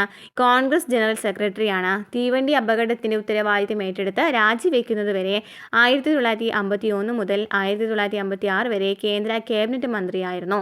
പിന്നീട് 1957 മുതൽ 4 വരെ കേന്ദ്ര ക്യാബിനറ്റ് മന്ത്രിയായിരുന്നു. ജയ് ജവാൻ ജയ് കിസാൻ, ജയ് ജവാൻ ജയ് കിസാൻ എന്ന മുദ്രാവാക്യത്തിൻ്റെ ഉപജ്ഞാതാവാണ് ലാൽ ബഹദൂർ ശാസ്ത്രി. അപ്പോൾ ലാൽ ബഹദൂർ ശാസ്ത്രി ഇന്ത്യയുടെ പ്രധാനമന്ത്രിയാണ്. നമുക്കറിയാം 1930 മുതൽ ഇന്ത്യൻ സ്വാതന്ത്ര്യ സമരത്തിൽ പങ്കെടുത്തിട്ടുണ്ട്. പിന്നെ ഉത്തർപ്രദേശിലെ ക്യാബിനറ്റ് മന്ത്രിയാണ്, കോൺഗ്രസ് ജനറൽ സെക്രട്ടറിയാണ്. തീവണ്ടി അപകടത്തിന് ഉത്തരവാദിത്തം ഏറ്റെടുത്ത് രാജിവെക്കുന്നതുവരെ അദ്ദേഹം കേന്ദ്ര ക്യാബിനറ്റ് മന്ത്രിയായിരുന്നു. 1951 മുതൽ 56 വരെയും 1957 മുതൽ 64 വരെയും. പിന്നെ ജയ് ജവാൻ ജയ് കിസാൻ എന്ന് പറയുന്ന മുദ്രാവാക്യമാണ് പ്രധാനമായിട്ടുള്ളത്. 1964 മുതൽ 66 വരെ ശാസ്ത്രിയാണ് രാജ്യത്തെ പ്രധാനമന്ത്രി. അദ്ദേഹത്തിൻ്റെ ഹ്രസ്വമായ പ്രധാനമന്ത്രി കാലഘട്ടത്തിൽ രാജ്യത്തിന് 2 പ്രധാനപ്പെട്ട വെല്ലുവിളികൾ നേരിടേണ്ടി വന്നു. ചൈനയുമായുള്ള യുദ്ധം, അതുപോലെ തന്നെ വരൾച്ച, ഗുരുതര ഭക്ഷ്യ പ്രതിസന്ധിയൊക്കെയായിരുന്നു.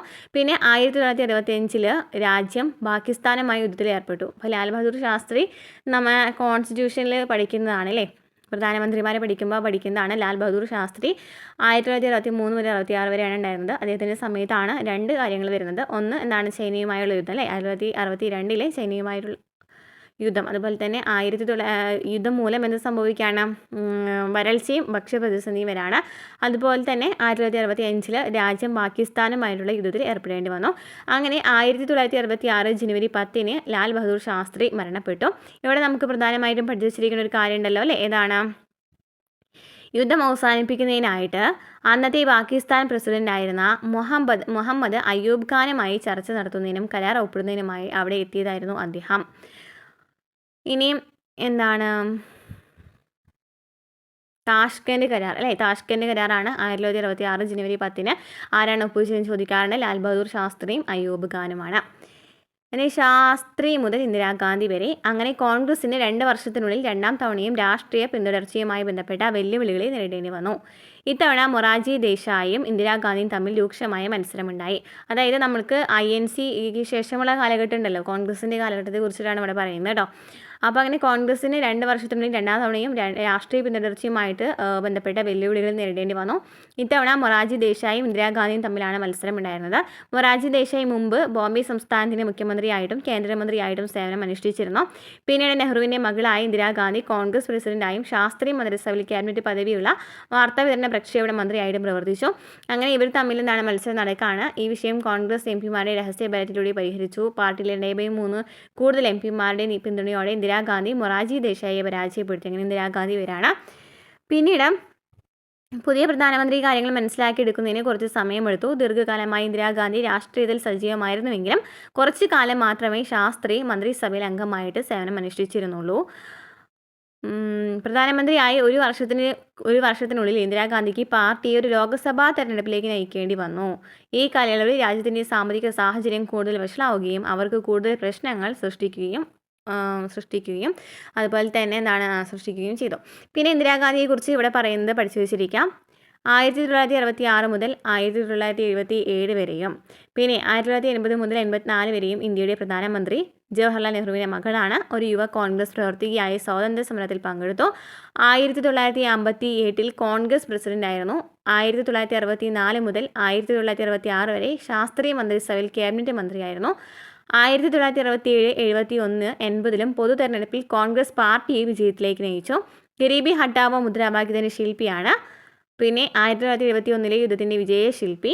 പ്രിവി പേഴ്സ് നിർത്തലാക്കിയതാരാണ്, ഇന്ദിരാഗാന്ധിയാണ്. ബാങ്ക് ദേശസാൽക്കരണം, ആണവ പരീക്ഷണം, പരിസ്ഥിതി സംരക്ഷണം എന്നീ നയങ്ങൾക്ക് മുൻകൈയെടുത്തു. 1984 ഒക്ടോബർ 21 കൊല്ലപ്പെട്ടു. ഇന്ദിരാഗാന്ധി 66 മുതൽ 77 വരെയും 80 മുതൽ 84 വരെയും പ്രധാനമന്ത്രിയായിരുന്നു. ജവഹർലാൽ നെഹ്റുവിൻ്റെ മകളാണ്. കോൺഗ്രസ് പ്രസിഡന്റായിരുന്നു 1958. പിന്നെ കേന്ദ്ര ക്യാബിനറ്റ് മന്ത്രിയൊക്കെ ആയിരുന്നു. 71 യുദ്ധത്തിൻ്റെ വിജയശില്പിയാണ്. ഗരീബി ഹട്ടാവ് എന്ന് പറയുന്ന മുദ്രാവാക്യത്തിൻ്റെ ശില്പിയാണ്. ബാങ്ക് ദേശസാൽക്കരണ സമയത്തും ആണവ പരീക്ഷണം, പരിസ്ഥിതി സംരക്ഷണം എന്നീ സമയത്തൊക്കെ ആരാണ്, ഇന്ദിരാഗാന്ധിയാണ് പ്രധാനമന്ത്രിയായിരുന്നത്. ഇനി 1967 4ാമത് പൊതു തെരഞ്ഞെടുപ്പുകളെ കുറിച്ച് പറയുന്നുണ്ട്. അതൊക്കെ നമുക്ക് കോൺസ്റ്റിറ്റ്യൂഷൻ പഠിക്കുമ്പോൾ പഠിക്കാം കേട്ടോ. ഇനി കോൺഗ്രസിലെ പിളർപ്പ്. 1967 തെരഞ്ഞെടുപ്പിന് ശേഷം കോൺഗ്രസ് വളരെ കുറഞ്ഞ ഭൂരിപക്ഷത്തോടെ കേന്ദ്രത്തിൽ അധികാരം നിലനിർത്തുകയും മിക്ക സംസ്ഥാനങ്ങളിലും അധികാരം നഷ്ടപ്പെടുകയും ചെയ്യുന്നു.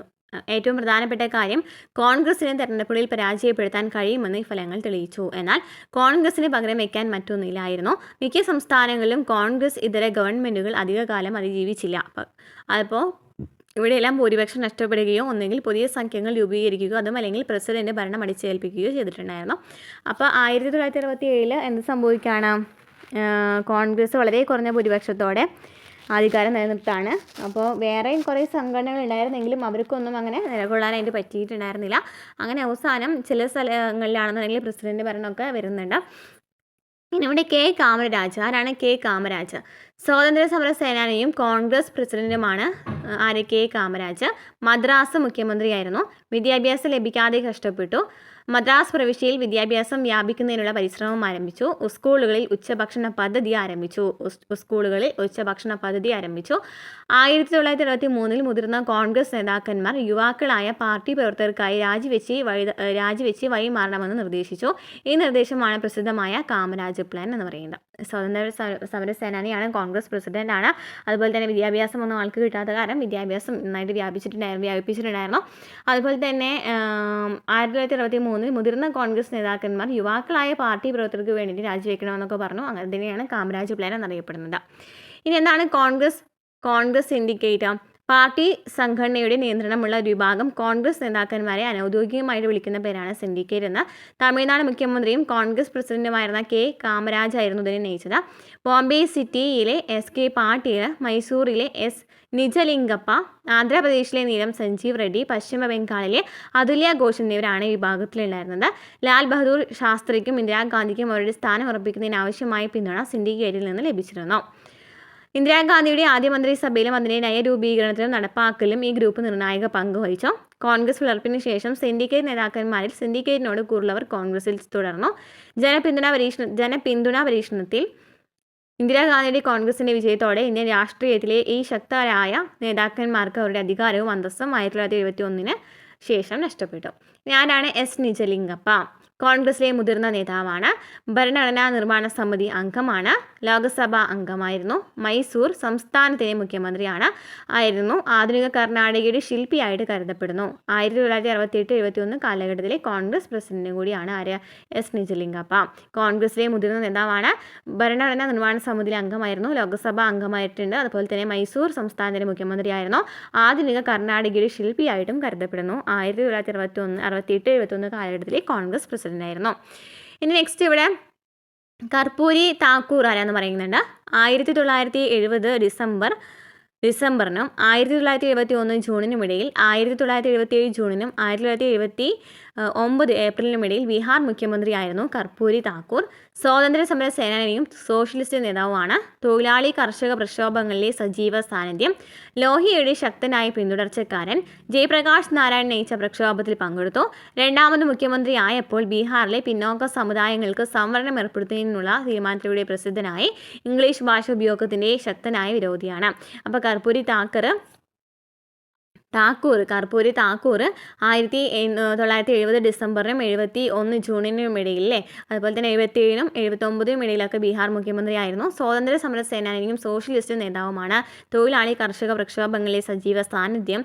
ലോഹിയയുടെ ശക്തനായ പിന്തുടർച്ചക്കാരൻ. ജയപ്രകാശ് നാരായൺ നയിച്ച പ്രക്ഷോഭത്തിൽ പങ്കെടുത്തിട്ടുണ്ടായിരുന്നു. രണ്ടാമത് മുഖ്യമന്ത്രിയായപ്പോൾ ബീഹാറിലെ പിന്നോക്ക സമുദായങ്ങൾക്ക് സംവരണം ഏർപ്പെടുത്തി. അതുപോലെ തന്നെ ഇംഗ്ലീഷ് ഭാഷയുടെ ശക്തനായ വിരോധിയായിരുന്നു ആര്യ കർപ്പൂരി താക്കൂർ. ഇനി നെക്സ്റ്റ് വി ഗിരി. 1969 മുതൽ 74 വരെ ഇന്ത്യയുടെ പ്രസിഡന്റായിരുന്നു. നമ്മൾ വി ഗിരിയൊക്കെ നമ്മൾ കോൺസ്റ്റിറ്റ്യൂഷൻ പഠിക്കുന്നതാണ് അല്ലേ. കോൺഗ്രസ് പ്രവർത്തകനാണ് അദ്ദേഹം. അതിനാലാണ് അതിൽ നമ്മൾ എടുത്ത് പറയുന്നത് കേട്ടോ. കോൺഗ്രസ് പ്രവർത്തകനും ആന്ധ്രാപ്രദേശിൽ നിന്നുള്ള തൊഴിലാളി നേതാവുമാണ്. സിലോണിലെ ഇന്ത്യൻ ഹൈ കമ്മീഷണർ, കേന്ദ്ര ക്യാബിനറ്റിലെ തൊഴിൽ മന്ത്രി, ഉത്തർപ്രദേശ്, കേരള, മൈസൂർ എന്നിവിടങ്ങളിലെ ഗവർണറായിരുന്നു. 1967-69 കാലഘട്ടത്തിൽ ഉപരാഷ്ട്രപതിയായിരുന്നു.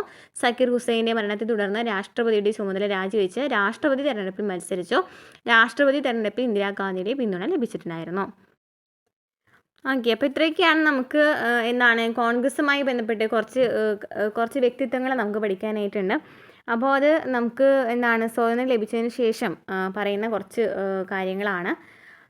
മനസ്സിലായെന്ന് വിചാരിക്കുന്നു. നമുക്ക് ഡീറ്റെയിൽ ആയിട്ട് ഈ ഒരു ചാപ്റ്റർ കോൺസ്റ്റിറ്റ്യൂഷൻ്റെ ഭാഗത്താണ് വരിക കേട്ടോ. ഇതിൽ കോൺഗ്രസിനെ കുറിച്ചിട്ട് ഡീറ്റെയിൽ ആയിട്ട് ഇതിൽ തെരഞ്ഞെടുപ്പിനെ കുറിച്ചിട്ടൊക്കെ പറയുന്നുണ്ട്. അതൊക്കെ നമുക്ക് ആ സമയത്ത് എടുക്കാം കേട്ടോ. അപ്പോൾ ക്ലാസ്സുകൾ മനസ്സിലായിട്ടുണ്ടെന്ന് വിചാരിക്കുന്നു. മനസ്സിലായിട്ടുണ്ടെങ്കിൽ ലൈക്ക് ചെയ്യുക, കമൻറ്റ് ചെയ്യുക, ഹൈപ്പ് ചെയ്യുക. നമുക്ക് അടുത്ത ക്ലാസ്സിൽ കാണാം.